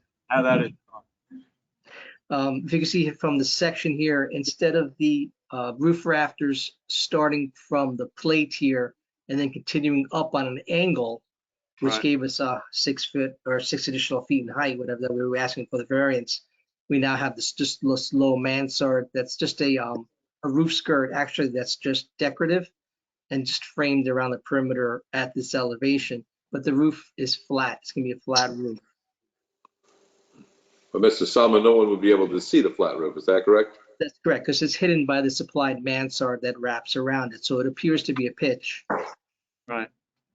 So that's okay. But beyond the pitch, if you look at the rendering, it's essentially flat, and then I guess it drains off into various drain downspouts that are located. At the back. That's correct, at the back of the building, yes. Is it pitched to the back? Yes, it's pitched to the rear.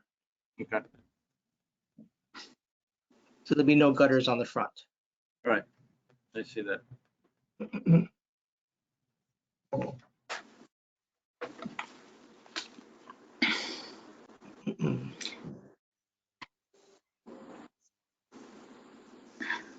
So it's balconies that I see on the rendering, those are not, you can't use them, you can't step out onto them, is that correct?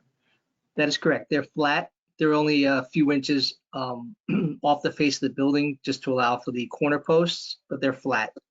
So you could open the doors and the balcony railing is right in front of the door.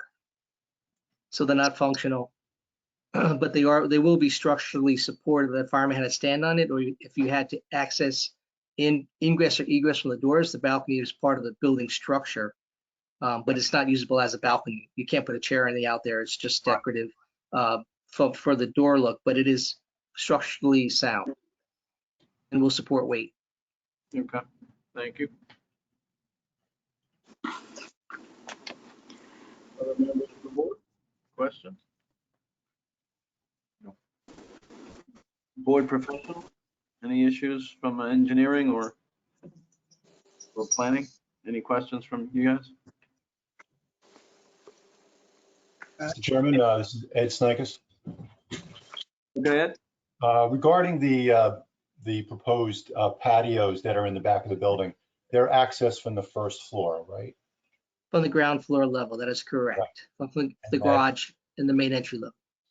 Would there be a stipulation or a willingness to a stipulation that there wouldn't be any decks added to the building? Yes. Yes. The roof itself, now that you've used this truss system and it's a level or a slightly sloped roof, but it's flat essentially, is there access from inside the building to that roof? There would have to be, if there was, I don't think there would need to be, I would say no. There'd be no mechanical equipment on the roof. So there'd be no access necessary to access the roof unless it's for repair, in which case the roof would have the proper equipment to repair it. Okay, that was kind of where I was heading with this. I know you have the air conditioning condensers in the back of the buildings that are proposed, and they're about 16 to 18 feet from the common property line. But there's a number of them. Is there the ability to put them on the roof?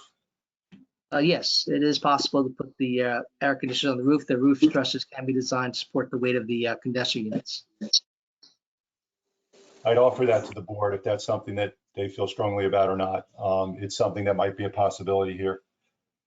The other thing with the, you heard me talk with the engineer about the rear area of units. I guess it's 4 and 5, trying to get some landscaping behind there. The ability to step unit 4 in line with 5, does that present any issues for you? No, it does not. Okay. It can be done. If we can't prevent, there's a change in material on the elevation from the siding, the horizontal siding to the shake siding. This can be done if it was flush. It could be done with a vertical AZAC or trim board, where there could be a few inch step just to separate the materials. So it is possible, yes. That's your question, yes. Okay. That difference in material, does that also show on the back of the building as well? Let's see. Let me go back to the elevation. No, the back of the building was all going to be horizontal siding, but we were continuing the stone around the entire perimeter base of the building. Okay, so you have that water table, but there's really nothing on the upper elevations to break up the facade in some way visually. That's correct, in the rear, correct. Is that something you guys can We take a could look change at? it. Yeah, we could change it to a shake siding. Yeah, in the rear.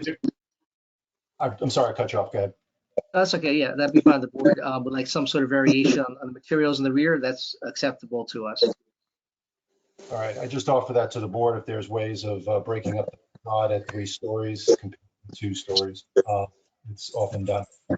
Nothing further. Thank you. Thanks. I have one question. With regard to exterior lighting behind the building, would there be any exterior lighting? I assume maybe associated with the patio?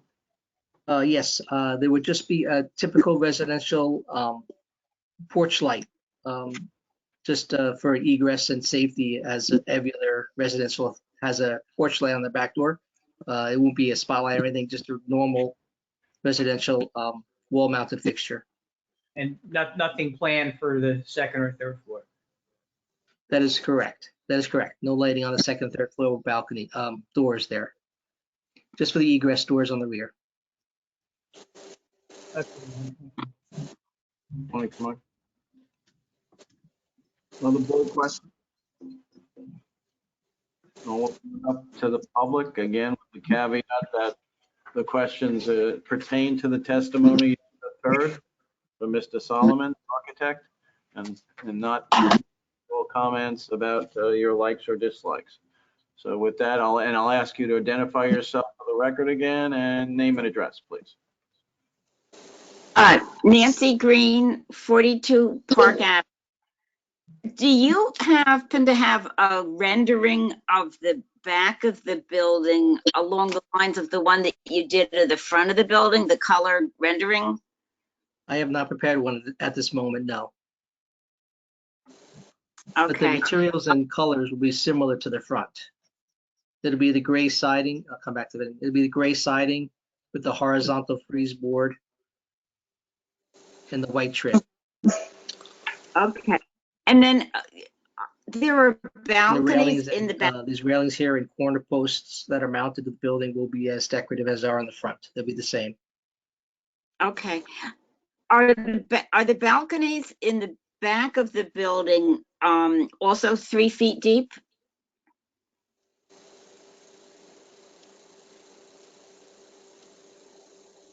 So the stone that you see here on the base will also continue around the entire perimeter of the building, as well as these frieze boards. That's are the balconies that I thought I saw on the back of the building, are they also just decorative, really, like feet in depth? I'm sorry.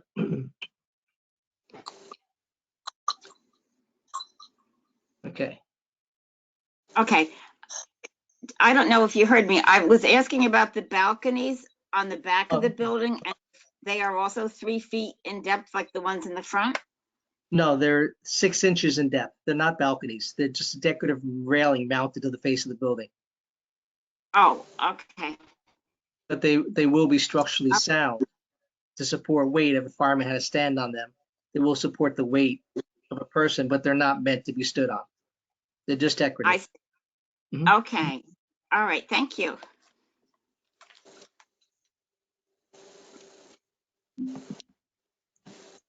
Other members of the public? This is Todd Peterson, 43 Mallinson Street. Mr. Whitaker, you made a comment in the beginning. I think there was a question about the units being owned or rented. I didn't understand what you said. Are they going to be rented? Yeah, it's what's referred to as a planned unit development, and they will each be individually owned. However, under the law, a board cannot distinguish between individual owned units or rental units. You cannot zone for rental or individually owned. But I've told you that the owner's intention is to sell these units, so they'll each be individually owned. So each person would have the pride of ownership. It'll be under a planned development homeowners association. Understood. Thank you. And we talked about the length, the footprint of the building staying the same. I appreciate the height was changed. What height do we need on the site to avoid the D6 variance? It would be a 28-foot height with a flat roof.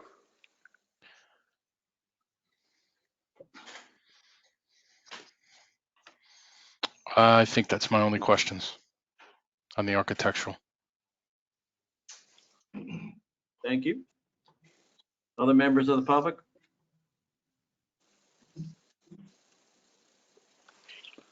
I'd like to have Richard Price sworn in as the next witness.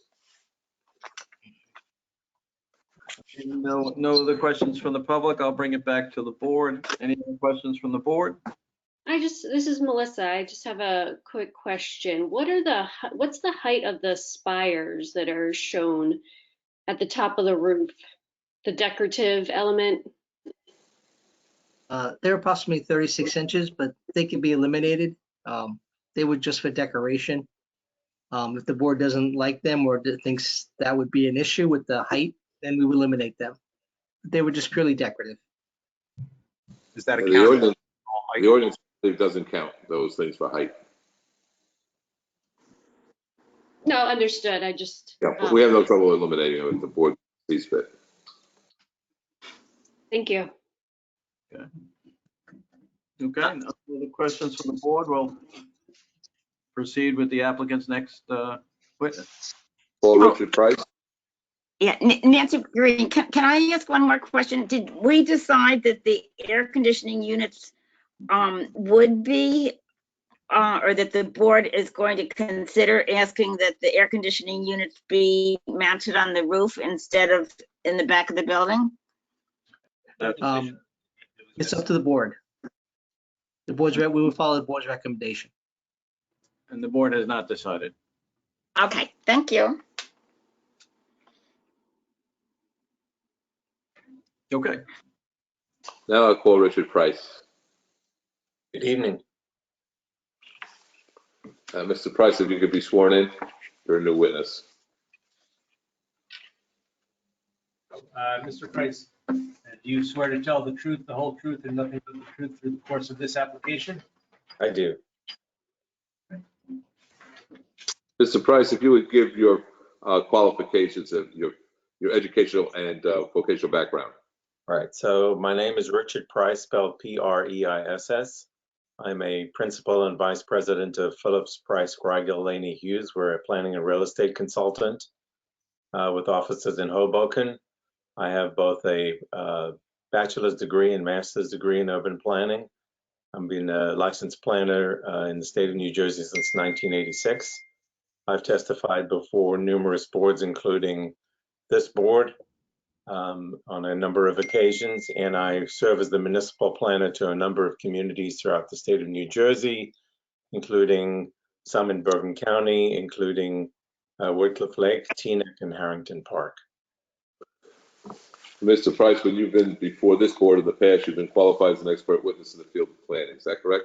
I have, yes. And nothing has changed in your licensing or your credentials since the last time you were so qualified? That is correct. I would ask the board that Mr. Price be qualified as an expert witness in the field of planning, and in that instance can render a professional opinion in the planning field.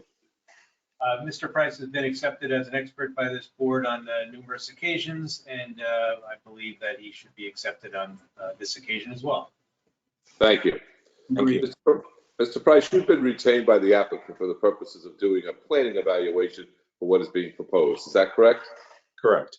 It would be correct to say that you've been part of a team with the engineer, with our architect, as well as myself, in reviewing this site and coming up with various concepts for the development. Is that correct? That is correct. And you're fully familiar with the site, and you're fully familiar with the plans that have now been submitted for the 5-unit development, correct? Yes, I am. So what I would like you to do is to take us through the scope of your analysis and then to advise us as to your opinion in connection with the variance relief that is being sought.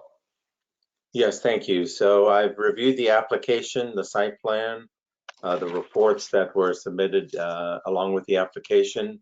I've conducted a physical inspection of the property, the adjacent properties in the surrounding neighborhood. I've reviewed the most recent master plan and the current zoning ordinance as it pertains to this particular application. As Mr. Whitaker indicated, I've been consulted with my fellow professionals in regard to changes in the plan.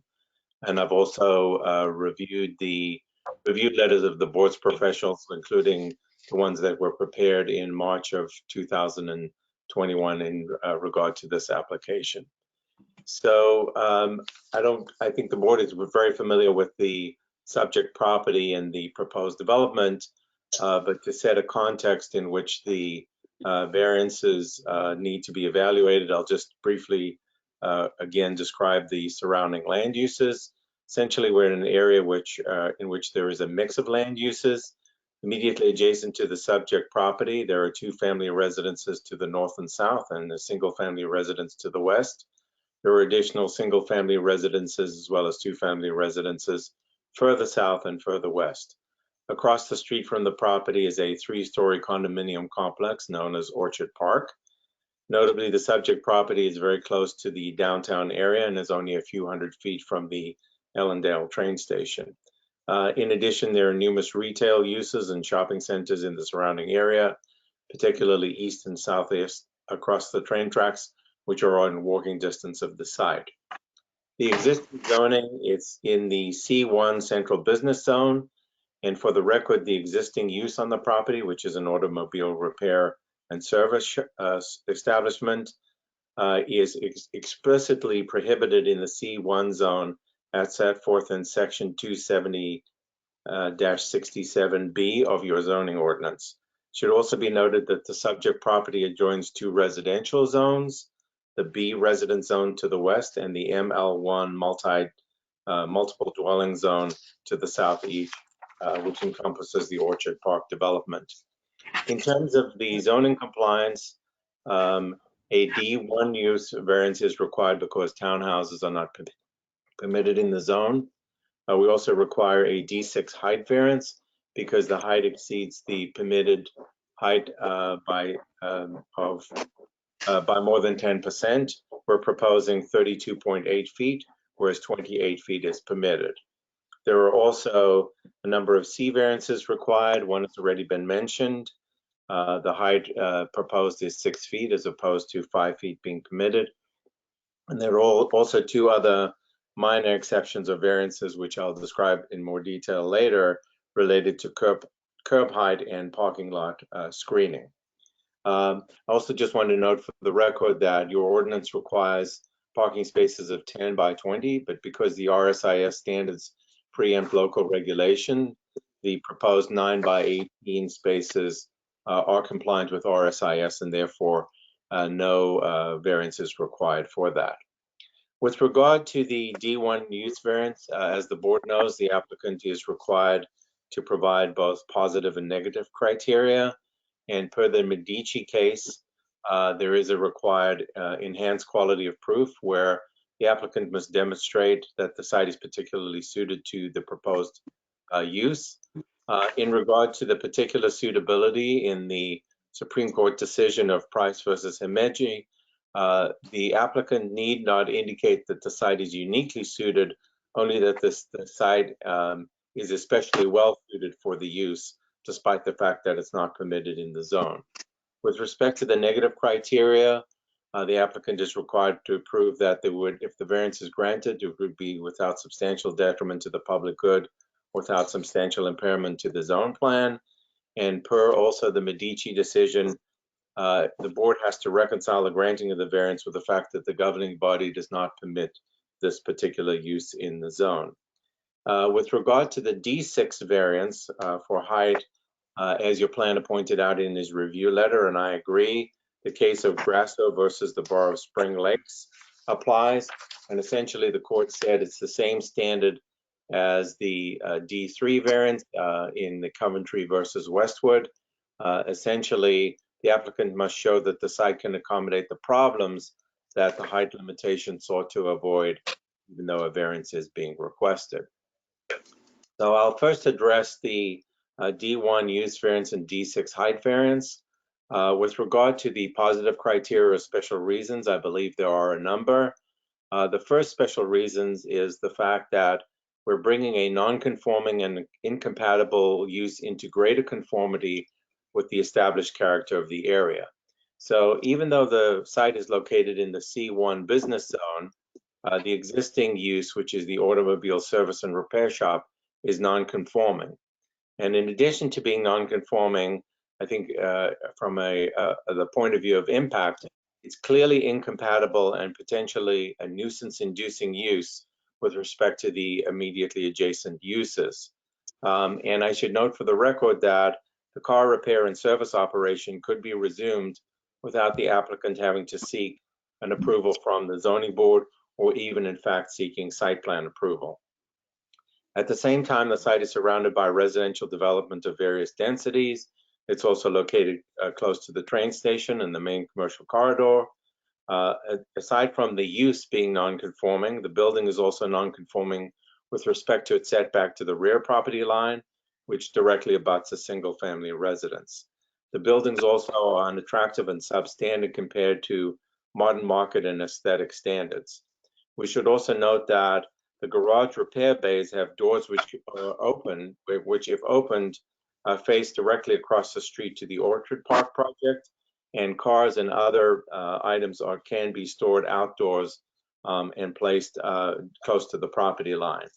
So even though this application requires a D1 and D6 variance, the grant variance, in my opinion, will provide the opportunity for the neighborhood to be rid of an incompatible, unattractive, non-conforming use and replace it with a residential use which is far more compatible and consistent with the established character of surrounding neighborhood.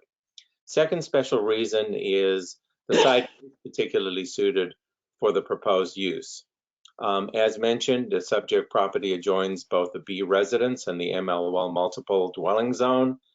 Because of its location, there is a mix of single-family, two-family, and multifamily residents in the immediately surrounding area, plus the firehouse and train station further north and to the east. And the transformation of this property from an automobile service and repair facility to a townhouse development would better blend in with the surrounding land uses. Furthermore, its close proximity to the train station and the ability of the residences to walk to both the train station and to the downtown provides the opportunity for what is known as a transit-oriented development, something which is supported by the state, where there's an encouragement of having a higher density development and walkable environment in compact developments which are close to train stations and to shopping areas. The transit-oriented development is a major recommendation that has been made under the state plan going all the way back to the advent of its smart growth policy in the State Development Redevelopment Plan back in 2001. And I would note that in the case known as Enfuso versus Sealy, it's a New Jersey Appellate Division case, the court indicated that projects which advance the purposes of the state plan could be characterized as a separate special reason in support of the grant of the D1 use variance. So not only is the site particularly suited to the proposed use, but the transformation of the site from an automobile repair service facility to a townhouse development advances the purpose of the state, and that would be a further special reason in support of the variance. With regard to the D6 variance, I do believe that the site can accommodate the problems with respect to its height. It should be noted that the permitted height in the C1 zone is 2 stories and 28 feet, but there are circumstances in which 35 feet is permitted under certain circumstances. But that height limitation is really intended to control commercial buildings, not residential buildings. So to some extent, again, citing the case of Price and Ameji, the height variance is subsumed within the grant of the use variance because this is a residential use that is not contemplated in the C1 zone. So to the extent that the board finds the site particularly suited, the height variance is subsumed within that grant of the variance. In any case, the height is certainly, and the use is not an aberration in the neighborhood. There are a precedent in the area. Across the street is the Orchard Park condominiums within the ML1 zone. The building is 3 stories in height, and from the rear, it even appears to be similar to a 4-story building. I would also note that 2.5-story buildings and 35 feet is the permitted height of buildings in all of Allendale's residential zones, which permit single family. So this building will not exceed the height limitation of residential buildings in the neighborhood. In addition, by having compliant setbacks with the proposed fencing and landscaping along the perimeter, there will be no substantial visual impact to the neighborhood despite this height. And so I believe that despite the fact that a height variance is required, the potential problems associated with granting that variance would be eliminated. Additionally, the architectural design, the use of materials and colors, the vernacular architecture, which blends in well with the residential area, is far more in keeping than the current repair shop and garage. There will be significant aesthetic improvements to the site and to the streetscape along Park Avenue. So for these reasons, I believe the subject property is particularly suited for the proposed use, and the site is able to accommodate the proposed height without providing any problems to the neighborhood or with respect to the zoning limitations. Finally, I believe there are several purposes of the municipal land use law which are advanced by this particular application at NJSA 40:55D-2. Those are the purposes of the master plan. First, with respect to purpose G, to provide sufficient space in an appropriate location for residential uses to meet the needs of New Jersey citizens. Replacing the car service repair with residential certainly would help to meet that need. Purpose E is to promote the establishment of appropriate population concentrations to contribute to the well-being of the neighborhood, the community. And with respect to the transit-oriented development and the smart growth aspects of this particular site, where higher densities are appropriate to the train station, I believe that that advances purpose E, an appropriate population density and concentration at this particular location within Allendale. Under purpose I, to promote a desirable visual environment, you're replacing an unattractive car service repair with a beautiful historically themed residential building. So it's certainly a much more desirable and visual environment than the current use. And then with regard to purpose A, because of all the other purposes and the advancement of the health and safety and welfare of the community by replacing a nuisance-inducing use with something which is compatible with the neighborhood, I believe that that would promote the public health welfare in general and safety of the community. So I believe there are 4 special reasons in support of the use variance and the D6 variance. With regard to the negative criteria, first the impact on the public good, and I always look at 5 factors: land use, aesthetics, traffic and parking, environment, and the demand on municipal services. With regard to land use, I don't believe that there would be a substantial negative impact. The proposed use is not only compatible with the surrounding land uses, but it would eliminate a disruptive use in the automobile repair shop and diminish the disturbances to the neighbors that may result from its operation in terms of noise, glare, odor, and exhaust. I would also note that the 5 townhouses are less intensive than the land use across the road, which is the Orchard Park development. In terms of aesthetics, a significant visual improvement to the property and an enhancement to the neighborhood, there would not be a substantial negative impact with regard to the visual aspects.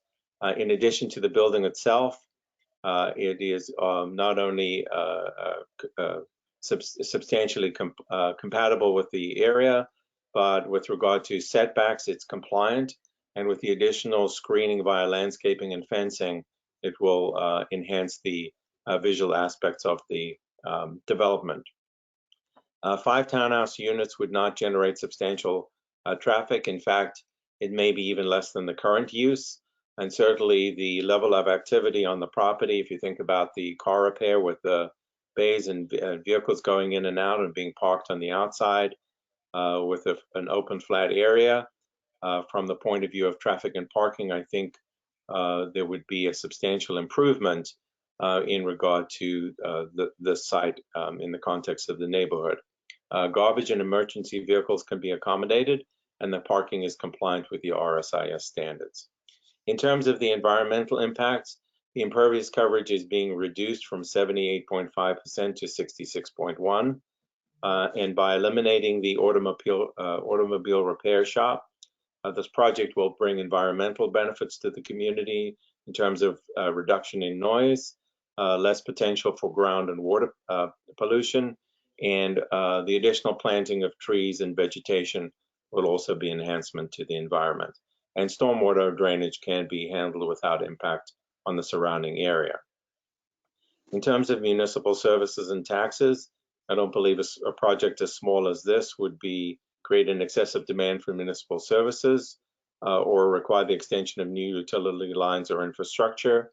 The 2-bedroom units, the 4 market rate units in infill locations such as this one do not attract families with school children. These are ownership units, not apartments serving transient populations. So it'll attract long-term residents to the area who will blend into the neighborhood, frequent local businesses, contribute to household spending, and in the long term, generate revenues within the borough. So for all of these reasons, I don't believe that there would be a substantial detriment to the public good. In regard to the second prong of the negative criteria, the impact on the zoning and master plan, while technically a use variance by nature is inconsistent with the current zone plan and zoning ordinance, there are certain circumstances in this case which would help the site to reconcile this inconsistency. We noted one time that the site and some of the properties that are closer to this train station or Erie Plaza were more commercial in nature, leading to the master plan and zoning to adopt a C1 business zone adjacent to the train station. However, aside from this particular use, this particular property, there are no longer any commercial uses on this block. And so this transformation from a service station to a residential use would be consistent with its neighbors on all sides and across the street, and would not be detrimental to the to the borough's aim of having a commercial uses located in this portion of the borough. I would also note that the site is located between lower and higher density residential development.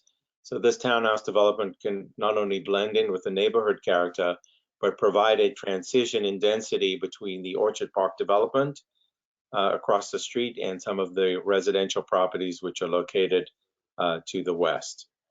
The site's location in proximity to this train station is conducive to a transit-oriented development. It's an appropriate density, and the uniqueness of this particular development and the fact that it's eliminating a non-conforming use, in my opinion, does not undermine the overall intent and purposes of the zoning. We also looked at the master plan and do believe that this particular development would advance several goals and objectives from the 2011 and 2017 reexamination reports. Goal number 2 is to promote a range of housing types and densities to comply with the provisions of the Fair Housing Act. We're providing an alternative kind of multifamily development at a location where the density is appropriate. And one additional affordable unit is going to be able to be counted towards the borough's fair share obligation, perhaps not in this round, but in the next round, in round 4. Goal 3 of the master plan is to maintain and enhance the viability of the central business district as a TOD development with additional residences close to the train station. Their spending and frequenting of the businesses downtown would enhance the viability of the central business district.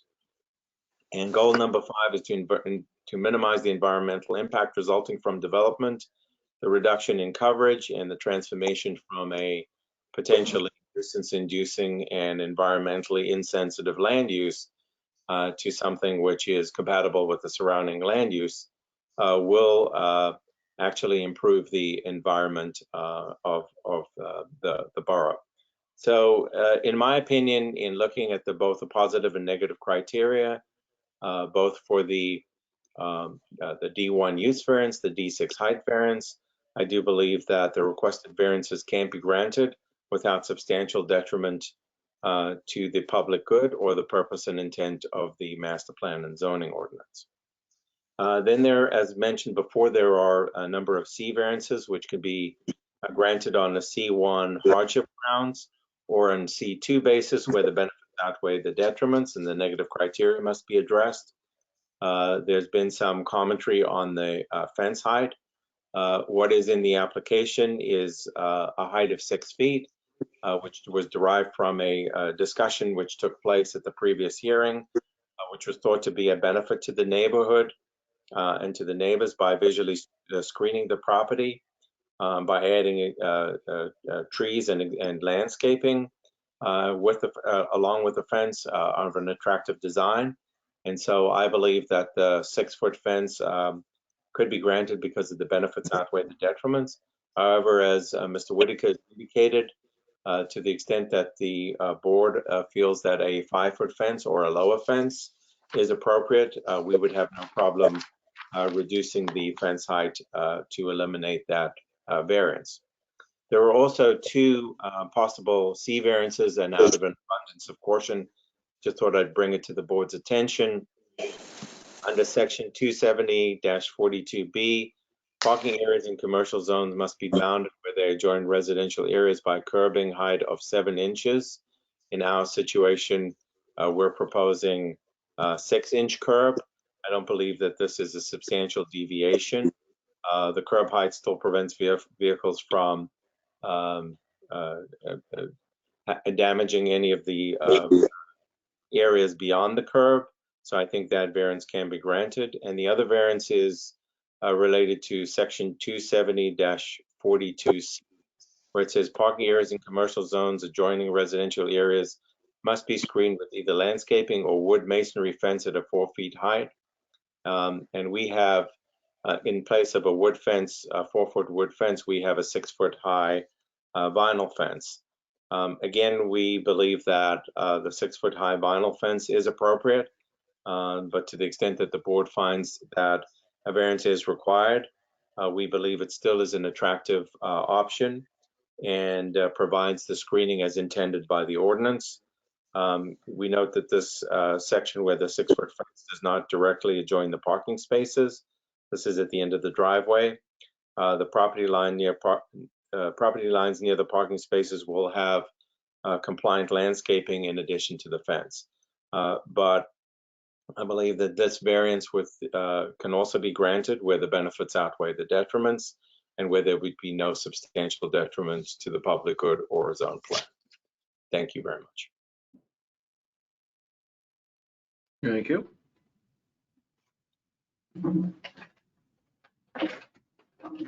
Mr. Whitaker, you're muted. This concludes the presentation being made by Mr. Price. Thank you.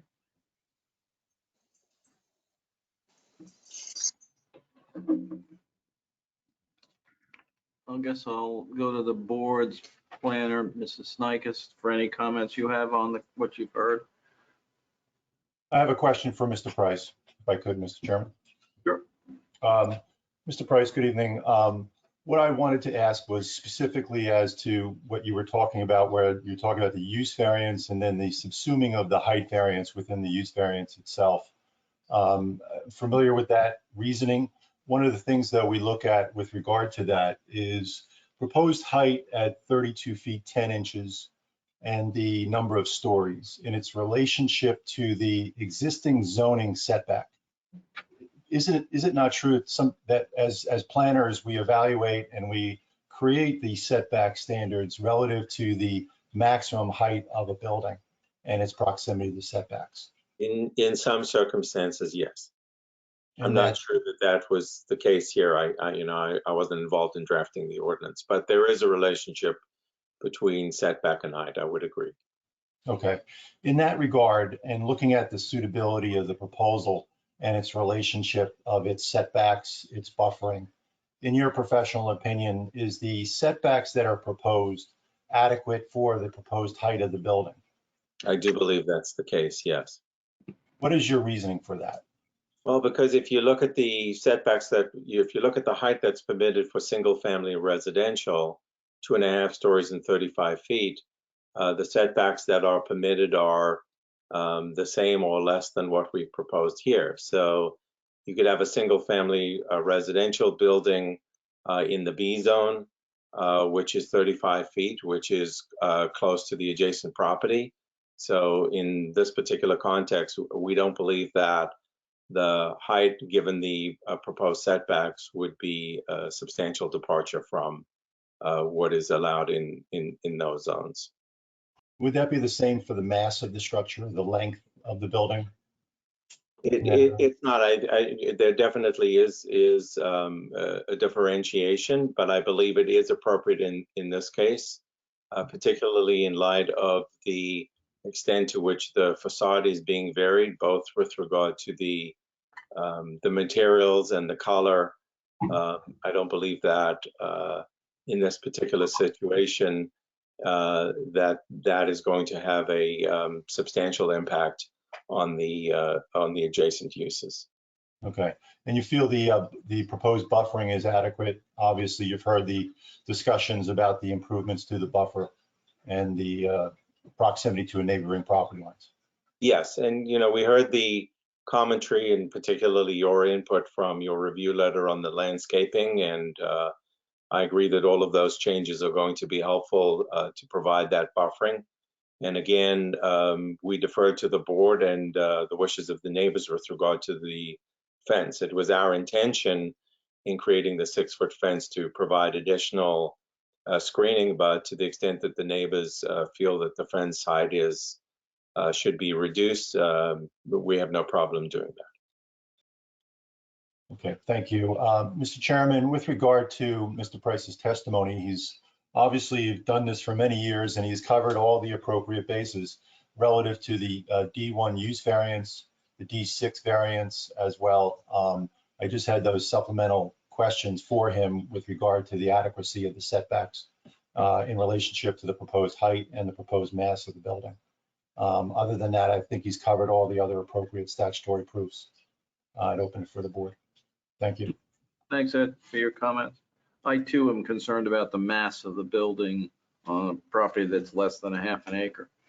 It just seems like there's a lot of 5 units being shoehorned in there. So that's a definite concern of mine. Although I'm not adverse to looking for residential application there, as we all know who've lived here, that the commercial use has been abandoned over a number of years on that side of the tracks. And that, as Mr. Price pointed out, I don't think there's any commercial use anymore on that street. So to me, it's more of a sense of, of quantity of housing pushed into a relatively tight space. Although I do give some benefit to the lowering of the height for sure, because the previous points where I think were that much worse in terms of height and mass of the building. So I'm just a little concerned about 5 families living in that tightest space. I can't think of too many other places in Allendale where you have 5 units on and less than half an acre. Tell you the truth. And we're establishing a new multi-family zone in essence here, and we already have 8 multi-family zones in this town, and it's not that big a town. So those are sort of things that are running in the back of my mind, and I welcome any comment that can help me get past those. Yeah, so I think if you're looking at it from a density point of view, if you believe that the site is particularly suited, the 5 townhouse units on this side property translates roughly into around 10 or 11 units per acre. That's not a substantially high density for a multifamily development, certainly less dense than the multifamily project directly across the street. This is an infill development that's close to the train station, and I think one has to see it in the context of what the current use is. This is not in a vacuum. Essentially, my feeling is that in order to replace the current use, given its value and the fact that it's substantially non-conforming, you have to create a sufficient value and incentive for a developer to undertake a development. And in this context, perhaps it's a higher development than is contemplated in your zoning ordinance, but this is what it takes for the neighborhood to be rid itself of something, as I said before, that could be started up tomorrow, once again, without coming back to this board or seeking site plan approval. So I think one has to, in this particular situation, weigh the positives and the negatives. The site is particularly suited to the proposed use, but in particular in regard to the use which it's just replacing. Okay. And conversely, you could also build a new commercial building with housing above, and you could put doctors, lawyers, dentists in that space as well, and not come before us. So you're asking us to substitute one non-permitted use for different a new non-use, but a more residential permitted use. That's kind of where I come at it. Correct. We believe that while we're not making it consistent with the zoning from a land use point of view, we're certainly making it more consistent with the established character of the surrounding area. So, as I said before, I think the zoning is very much outdated. At one time, there were other commercial properties, and that's the reason why this property was, and the adjacent properties were in the C1 zone. That's no longer the case. This area, doesn't really exhibit any characteristics of a typical central business district, which it's zoned for. And this is the last commercial use. So with its elimination and bringing it into conformity with the residential uses surrounding it, essentially you're making this land use consistent with the neighborhood, even though the zoning did not have the foresight to see that this is something that would be desirable for the community. Right. Okay, thank you for your comments on that. Other members of the board have questions?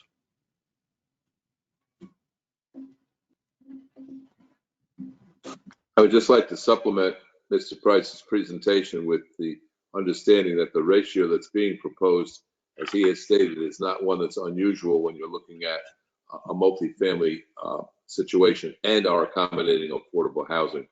And in this instance, recognizing that if there were less than 5 units, then the goal of providing the affordable housing would be lost, because the 5th unit is what prompts the affordable housing to be constructed on site.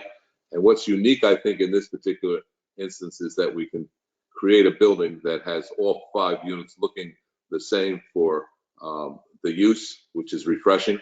And at the same time, we can accommodate the requirement that there is a 3-bedroom unit there for the affordable housing element. Well, that's one of the requirements of affordable housing, is that it blends with the other units it's constructed. Yes, exactly. But at this point, it would not have to be constructed if there were only 4. Correct. Right.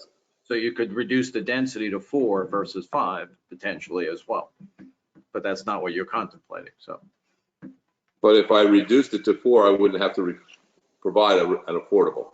Correct, yeah. And I think the goal in your master plan is to have that opportunity for affordables throughout the borough, to encourage that and to have that one being earmarked for your next requirement in your next round. And Yeah. that's one of the reasons behind how the whole affordable units are structured for viable construction within any municipality in New Jersey.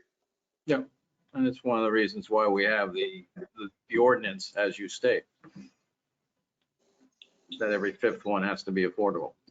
That's a state requirement, yes. Yeah, understood. Other board members, we're not opening to the public, so put your hands down for now. Other board members have questions? Mike Freeland, any question from the engineering professional? I don't have any questions. I don't know if the board has questions or wants any context of, surrounding density, setbacks, or anything like that. I don't have any questions for the plan. Okay. The properties next to or adjacent to this property are 2-family homes, is that right? 2 families. Yes, that is permitted, I know, in the C1.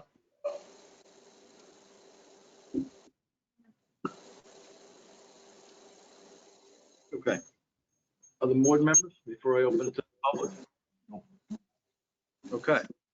I'll open it up to the public again with the caveat that this is questions of the planning testimony you just heard. And that only, this isn't general comments. We will get to them eventually. That time eventually, I should clarify that. Okay, I'm opening up to the public, and I see Debbie Lyons, her hand up, go ahead. Yes, Debbie Lyon, 81 Park Avenue. I'm a little concerned that the previous tenant is presented in a negative light. You know, he was never open on the weekends. Had a great I'm looking in for and a out. question, Mr. Chairman. No, I'm getting to the question. All right, just wait. So, you're presenting this use of the property as better, but you know what? He was a really great neighbor. There's no So- question, Mr. Chairman. So there is a question. Ma'am, Just wait. ma'am, I'm- Mr. Bada? take it over. I still don't know why the density of your development is a better opportunity than what was there before. So let me just address it. It doesn't mean because the previous tenant wasn't open on the weekend that with the use being grandfathered, that a future tenant, somebody could open up the repair business and they could operate it as any other business and have the doors open, have cars repaired and serviced, have cars parked in the front, with the potential for noise, glare, oil spills, all of those things. So just because the previous tenant didn't operate it intensively doesn't mean that future tenant couldn't do the same. And when I look at it strictly from a land use point of view, and I see that the adjacent uses are residential, my feeling is that despite the density and height proposed, because it's a residential use, and because these are small bedroom units, that it's much more compatible with the surrounding, with the neighbors on either side and to the rear, and with the neighborhood in general. Okay, I have another question for you. Like, when I moved into this neighborhood, Orchard Park was just being developed. We knew it was being developed when we bought the property. But since then, we have had the development for the other properties at Orchard and Franklin Turnpike. No, not Franklin Turnpike. But we have had so much development in this area. Like, how much development are we expected to absorb and not feel like, where is the development in other parts of the borough? It's all here. So why is that acceptable that one part of the borough gets all of this Ms. Lyon, multi-use development? ask a question of the plan. I'm asking the question as why this is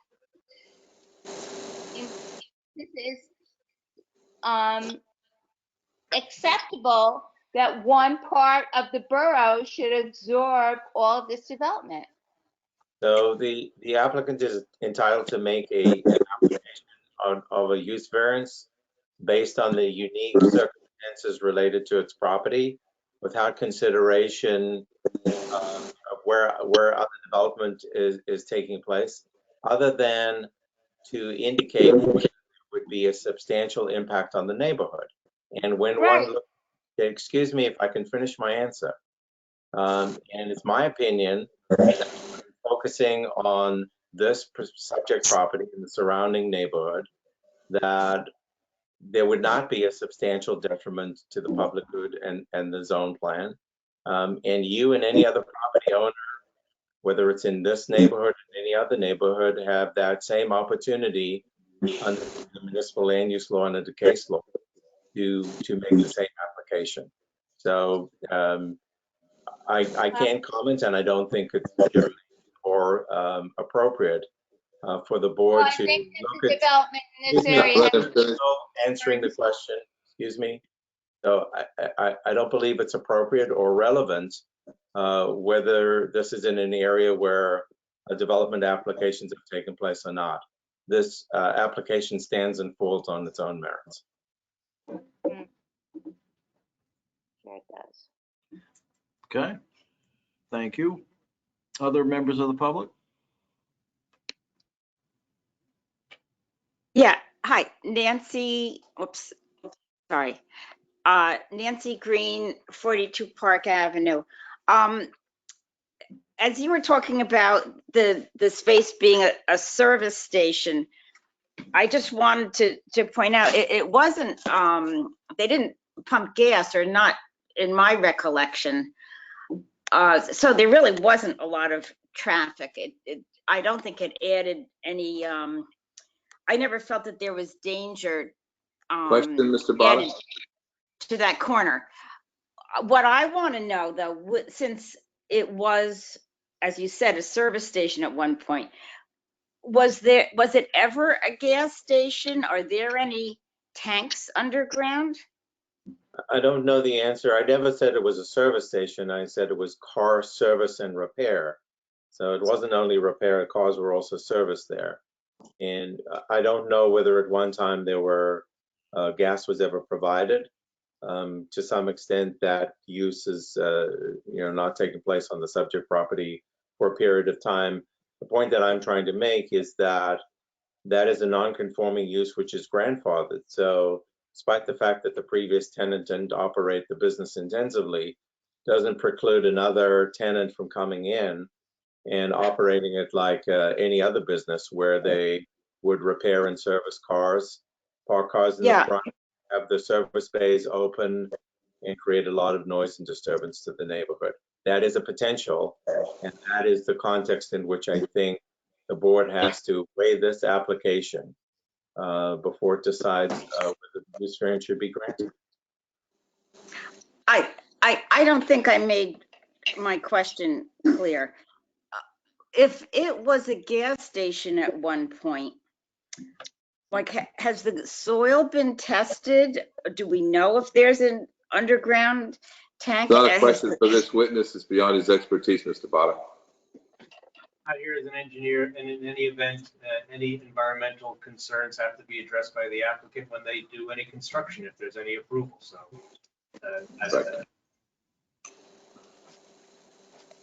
Okay, because I certainly think that that's a relevant issue for the land use board to consider, whether the site needs remediation before any construction can start. it really is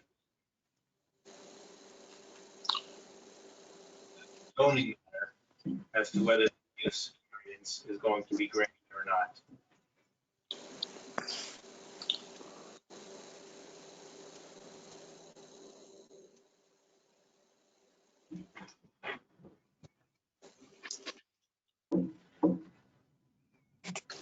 Are there any other questions? This is Todd Peterson, 43 Mallinson Street. Mr. Price said an awful lot. It was hard to form questions out of all of his statements. I guess if I think about, I appreciate his statements around moving to residence.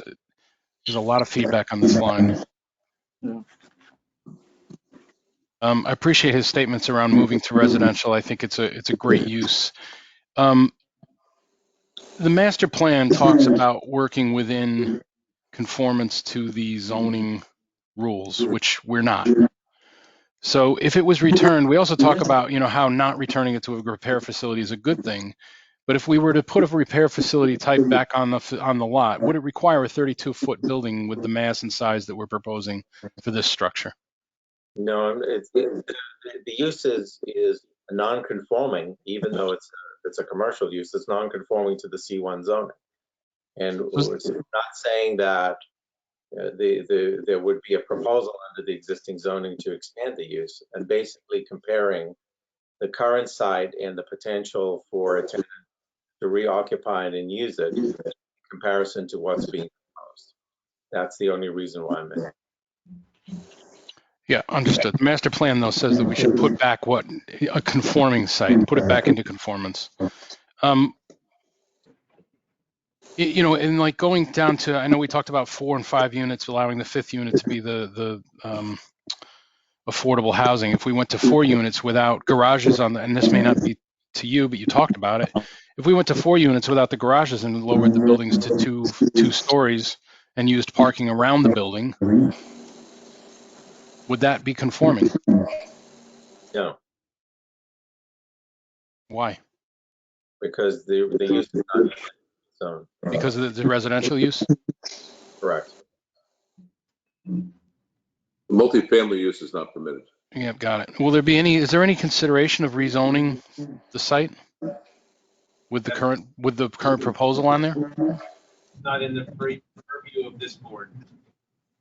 Oh, it's not, okay. Mr. Price, you also talked about emergency vehicle access, and you said there is sufficient access there. So I don't know whether this is the place to address that or not. Was there feedback from the fire department on this proposed site as it is today? We don't have any feedback from the fire department in connection with the plans that have now been submitted. That's correct. Will we be waiting for that? They're automatically copied on the plans, so they have the plan. If they choose not to answer, that's their choice. I mean, do they have is there a time limit? I don't know when they were notified and when the time limit is they have to respond within. Yes, it's all part of the process. Okay. And the responses that they gave in the last proposal, since it's not dramatically different, although it's 1 unit less and a little bit shorter, they don't apply? Do they, or don't apply to this site? Position of the applicant is that any reviews that are done by a municipal agency must be done upon the same plans that are presented to the board itself. Okay. I guess that's the only questions I could get out of that. Thank you. Thank you. Other members of the public wish to be heard?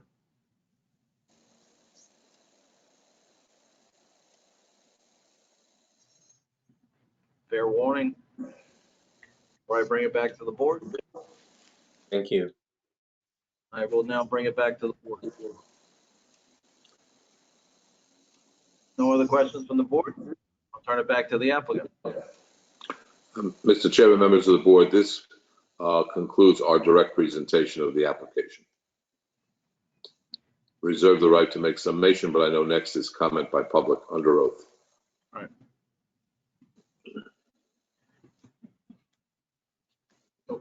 Jimmy. Why would I wait? All right, I'm going to open it up to the public for general comment. The application itself.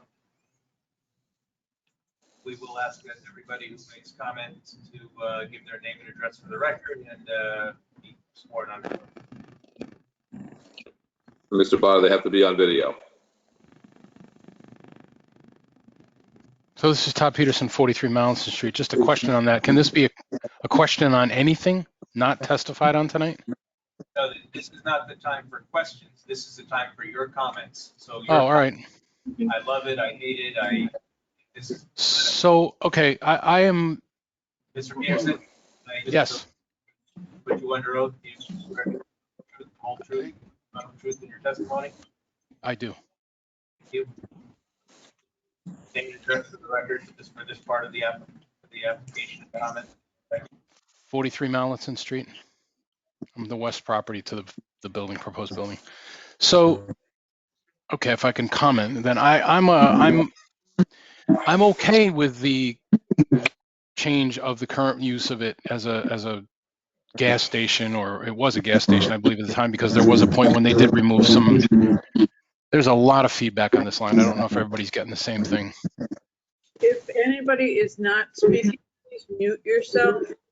That should eliminate the feedback. Thank you.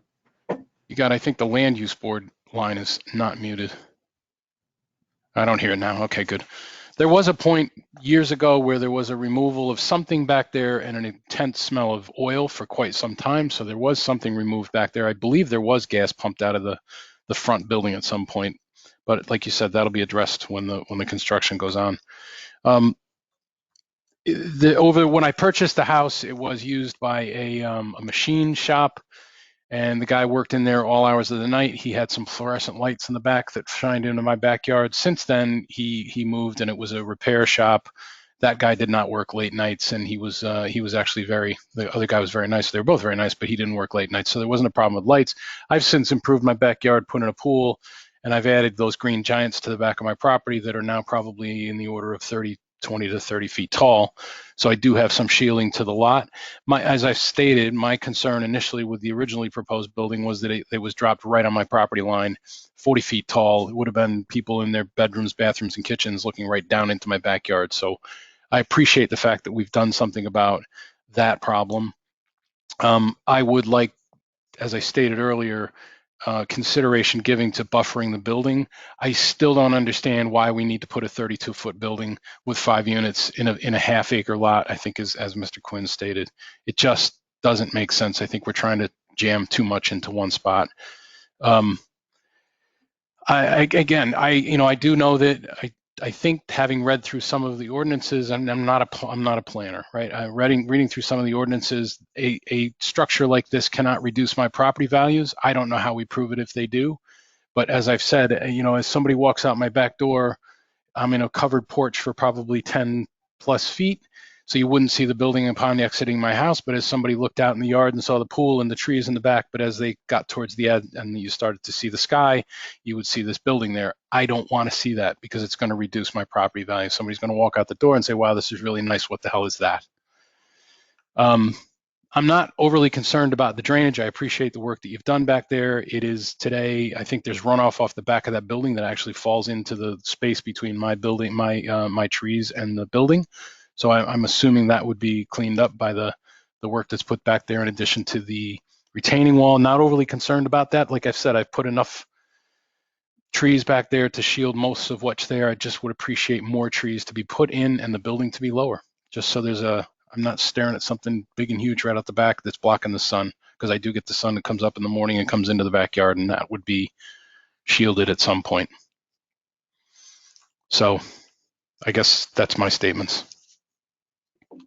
Thank you. Appreciate it. Mr. Chairman, I'd just like to make a comment in response to that concern. During the course of the hearing, I did receive a communication from the applicant, and he advised me that he is willing to modify the landscaping to intensify it and to put in whatever it is that the neighbors want, or what the board considers necessary with the advice of Mr. Snedekus. So that will not be a concern. He will increase it and do what is necessary to allay any concerns that the surrounding neighbors have pertaining to that. So additional buffering is certainly on the table to be done. Thank you. Would my avenue into having a conversation with that be through Mr. Snedekus, or how would I do that? If the board were to grant approval, they could make a condition that the landscaping must be reviewed and approved by Mr. Snedekus, and he would have the ability to review this in advance with you. I've done this before with other applicants where we've sat down with the neighbors and said, all right, let's design and let's get this done and see what everybody wants to do. So it's done that way. I have no problem with that. As an aside and a standard matter, this board has always taken the position that a condition of approval of really almost is that landscaping adjustment may be made in the field by the borough engineer, borough planner, in consultation with neighbors and things of that nature. So that could certainly be a condition of the application. We have no trouble with that at all. Thank you. I appreciate that. From my client tonight while we were on was he'd do whatever necessary. He wants to be a good neighbor. All right. Again, I appreciate that. I still do want to be on the record with a concern about a 32-foot structure to the rear of my building, my house, and the impact to my property value. One other response to you, and that is that if somebody had to walk out of your house and look at a intensified repair shop that's working 7 days a week with noise, et cetera, I don't think people would like that either. And I'm not professing to be an appraiser, but I would say that the use that's there now is much more detrimental from a value standpoint, even an environmental standpoint for anybody that would be looking to purchase your home.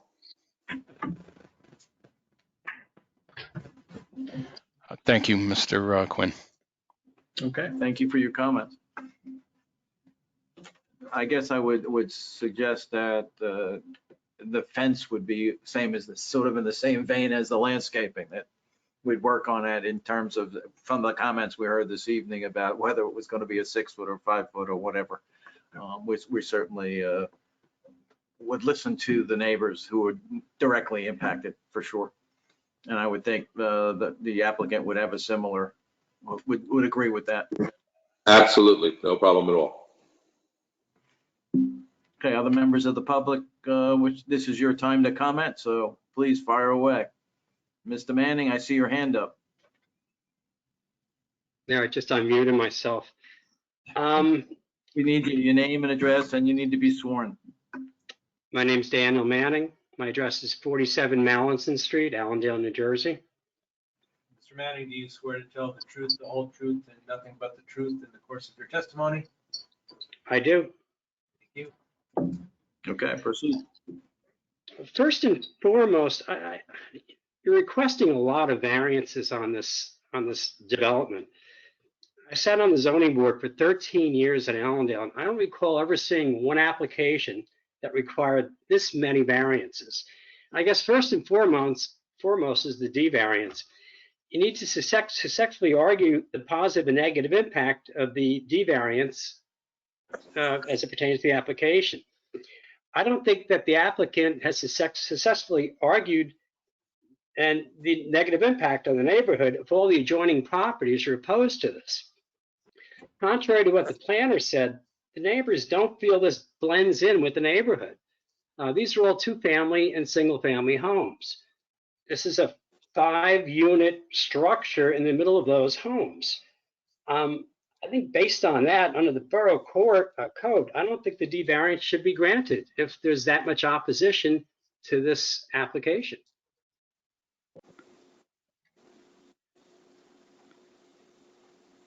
That's all I have to say. Mr. Quinn, I would just like to respond very briefly by saying that an auto repair shop doesn't blend into a residential neighborhood, and that's what the planner testified to. And the number of variances under case law, the number of variances is not what's considered when a board renders a decision, but it's based upon whether the applicant has met the burden of proof under the pertinent case law. And finally, case law is very clear that says numbers as it pertains to opposition is not something that is relevant as far as whether it's 4 in opposition or 10 in opposition. Again, it goes back to the burden of proof being provided and the merits being met by an applicant. So it's not a decision that's based upon numbers. Thank you. If I could just say one more thing. We've had neighborhood meetings, we've all met, we've all discussed this. We'd all be open to two-family homes on that property. It would blend in with the neighborhood. It would feel more like a neighborhood. We feel this is a superstructure. We feel this is blockbusting. We don't feel that it will indeed blend with the neighborhood. Again, if we're all opposed to this, I don't see how you're successfully arguing the negative impact.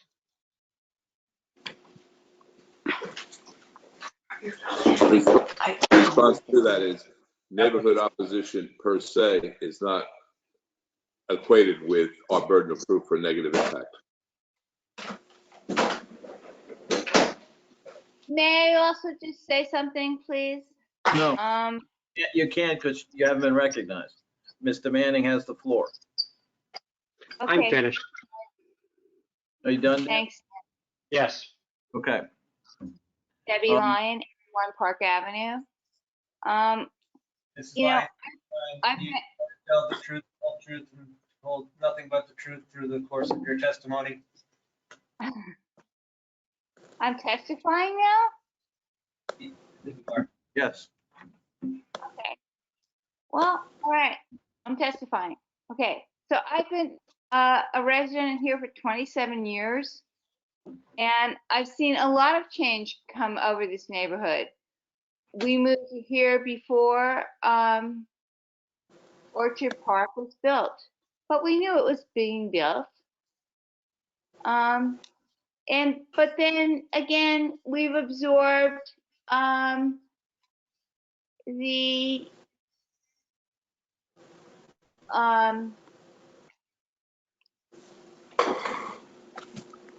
multi-unit spaces on the corner of Orchard and Franklin Turnpike. And we've absorbed like tons of development in this neighborhood over the course of a very short time. And now you're asking us again to absorb even more very densely populated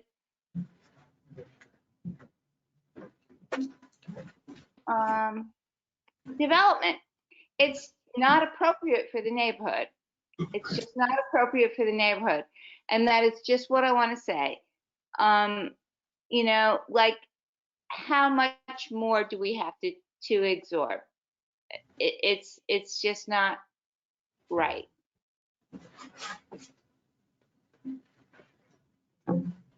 Okay. Thank you for your comments. You're welcome. Other members of the public?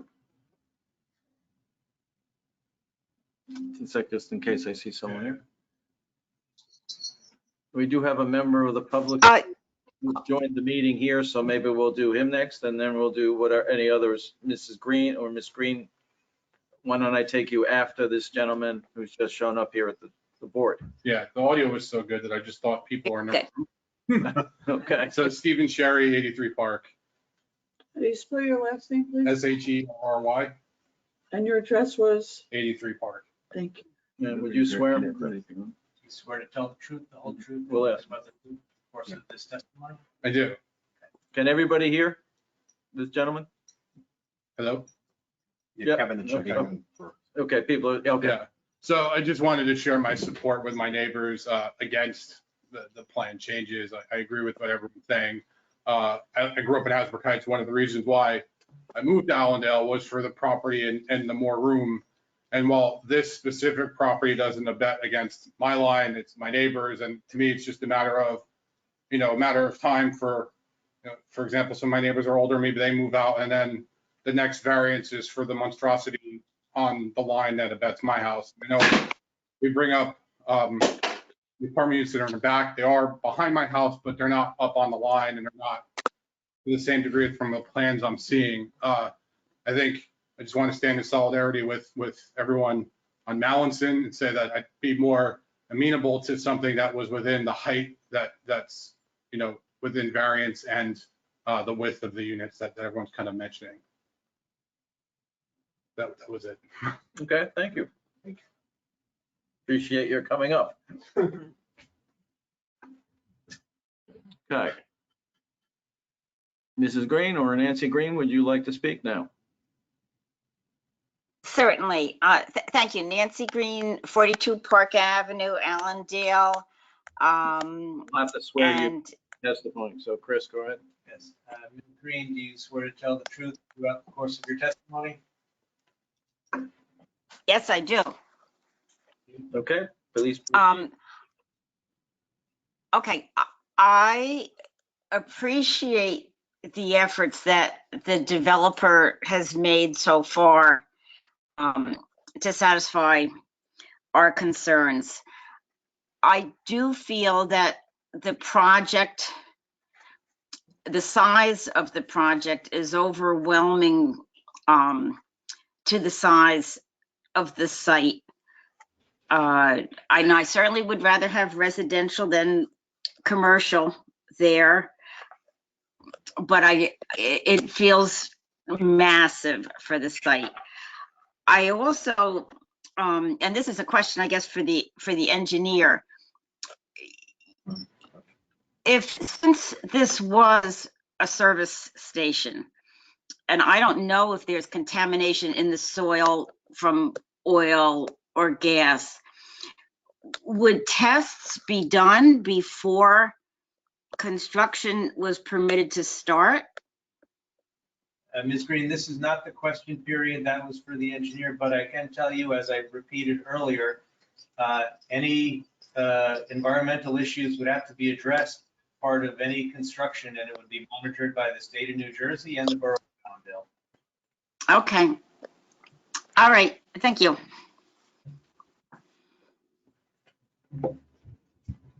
Okay. Other public, members of the public. This is your time to comment.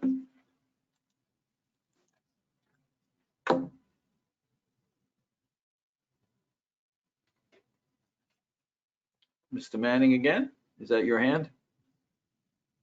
You have to, yeah, there you go. I don't like myself. I do have one question. I don't know who'd best answer this. I'm assuming there was a traffic impact study done regarding this application? Was that done through the police department, or would anybody know that? We're not aware of any traffic impact studies. So the Allendale Police Department didn't raise any concerns about that dangerous bend with that structure being put there? There was no concerns on their part? They were given the same set of plans that the fire department was given, and they have not raised it as an issue. They have the opportunity to comment, and we haven't had, there's no comment on this current proposal. Okay, that's my only question. Thank you. Other members of the public?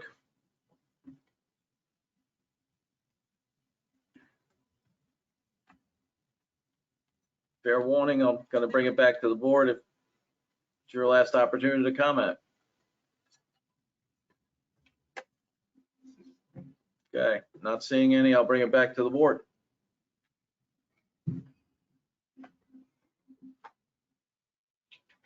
Okay, next steps. Any board member, maybe the best way to say is, any board members have any summary comments to make, or do we wait for Whitaker to make his comment? Certainly make comments. Yeah, this is Patty. I just have a comment. I mean, I do understand, the D1. I think multifamily would be an extremely flat property over the car service that is there, and the commercial, it makes sense. But I'm having a real problem with the height and the size of the structure. I just, is it, 3 or 4 family would be, I just think, more appropriate for that space. And that's all I'm gonna say with, the correct height. But, that's just my feelings on that. That's it. Thank you. Other board members wish to comment?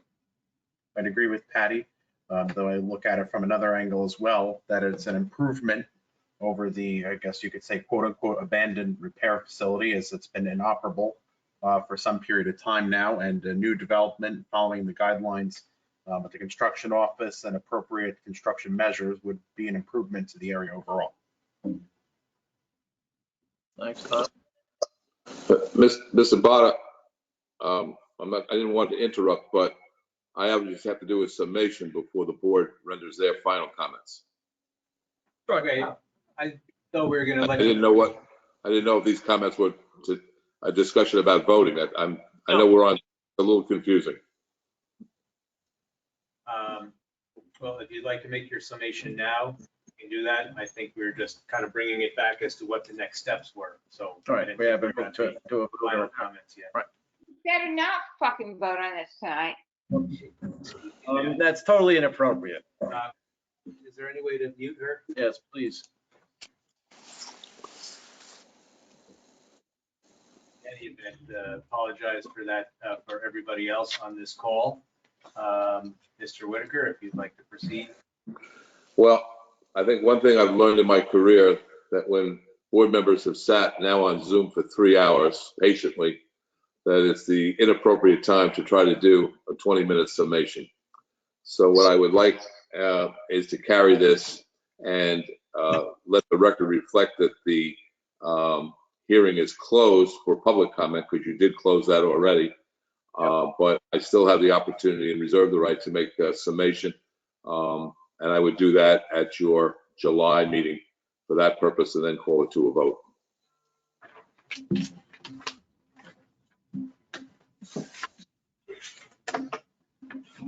It's 10:30. Yep. I'm seeing nodding as you're on the board, so, yeah. I think Something different about after 10:30, I know. True. I think we're exhausted as well, so, and it gives people a time to contemplate what we've heard tonight as well. Understood. So can we make that announcement, Mr. Botta? Yes, so the meeting will be carried to the July 16th Land Use Board meeting. There's no need for additional notice. Not July 16th. Hold on, we got July 19th, where you have that JDR property, and July 21st is open. Well, July 19th, may not. Yeah. So either one, 19 or 21. Okay. So the JDR property application may not proceed.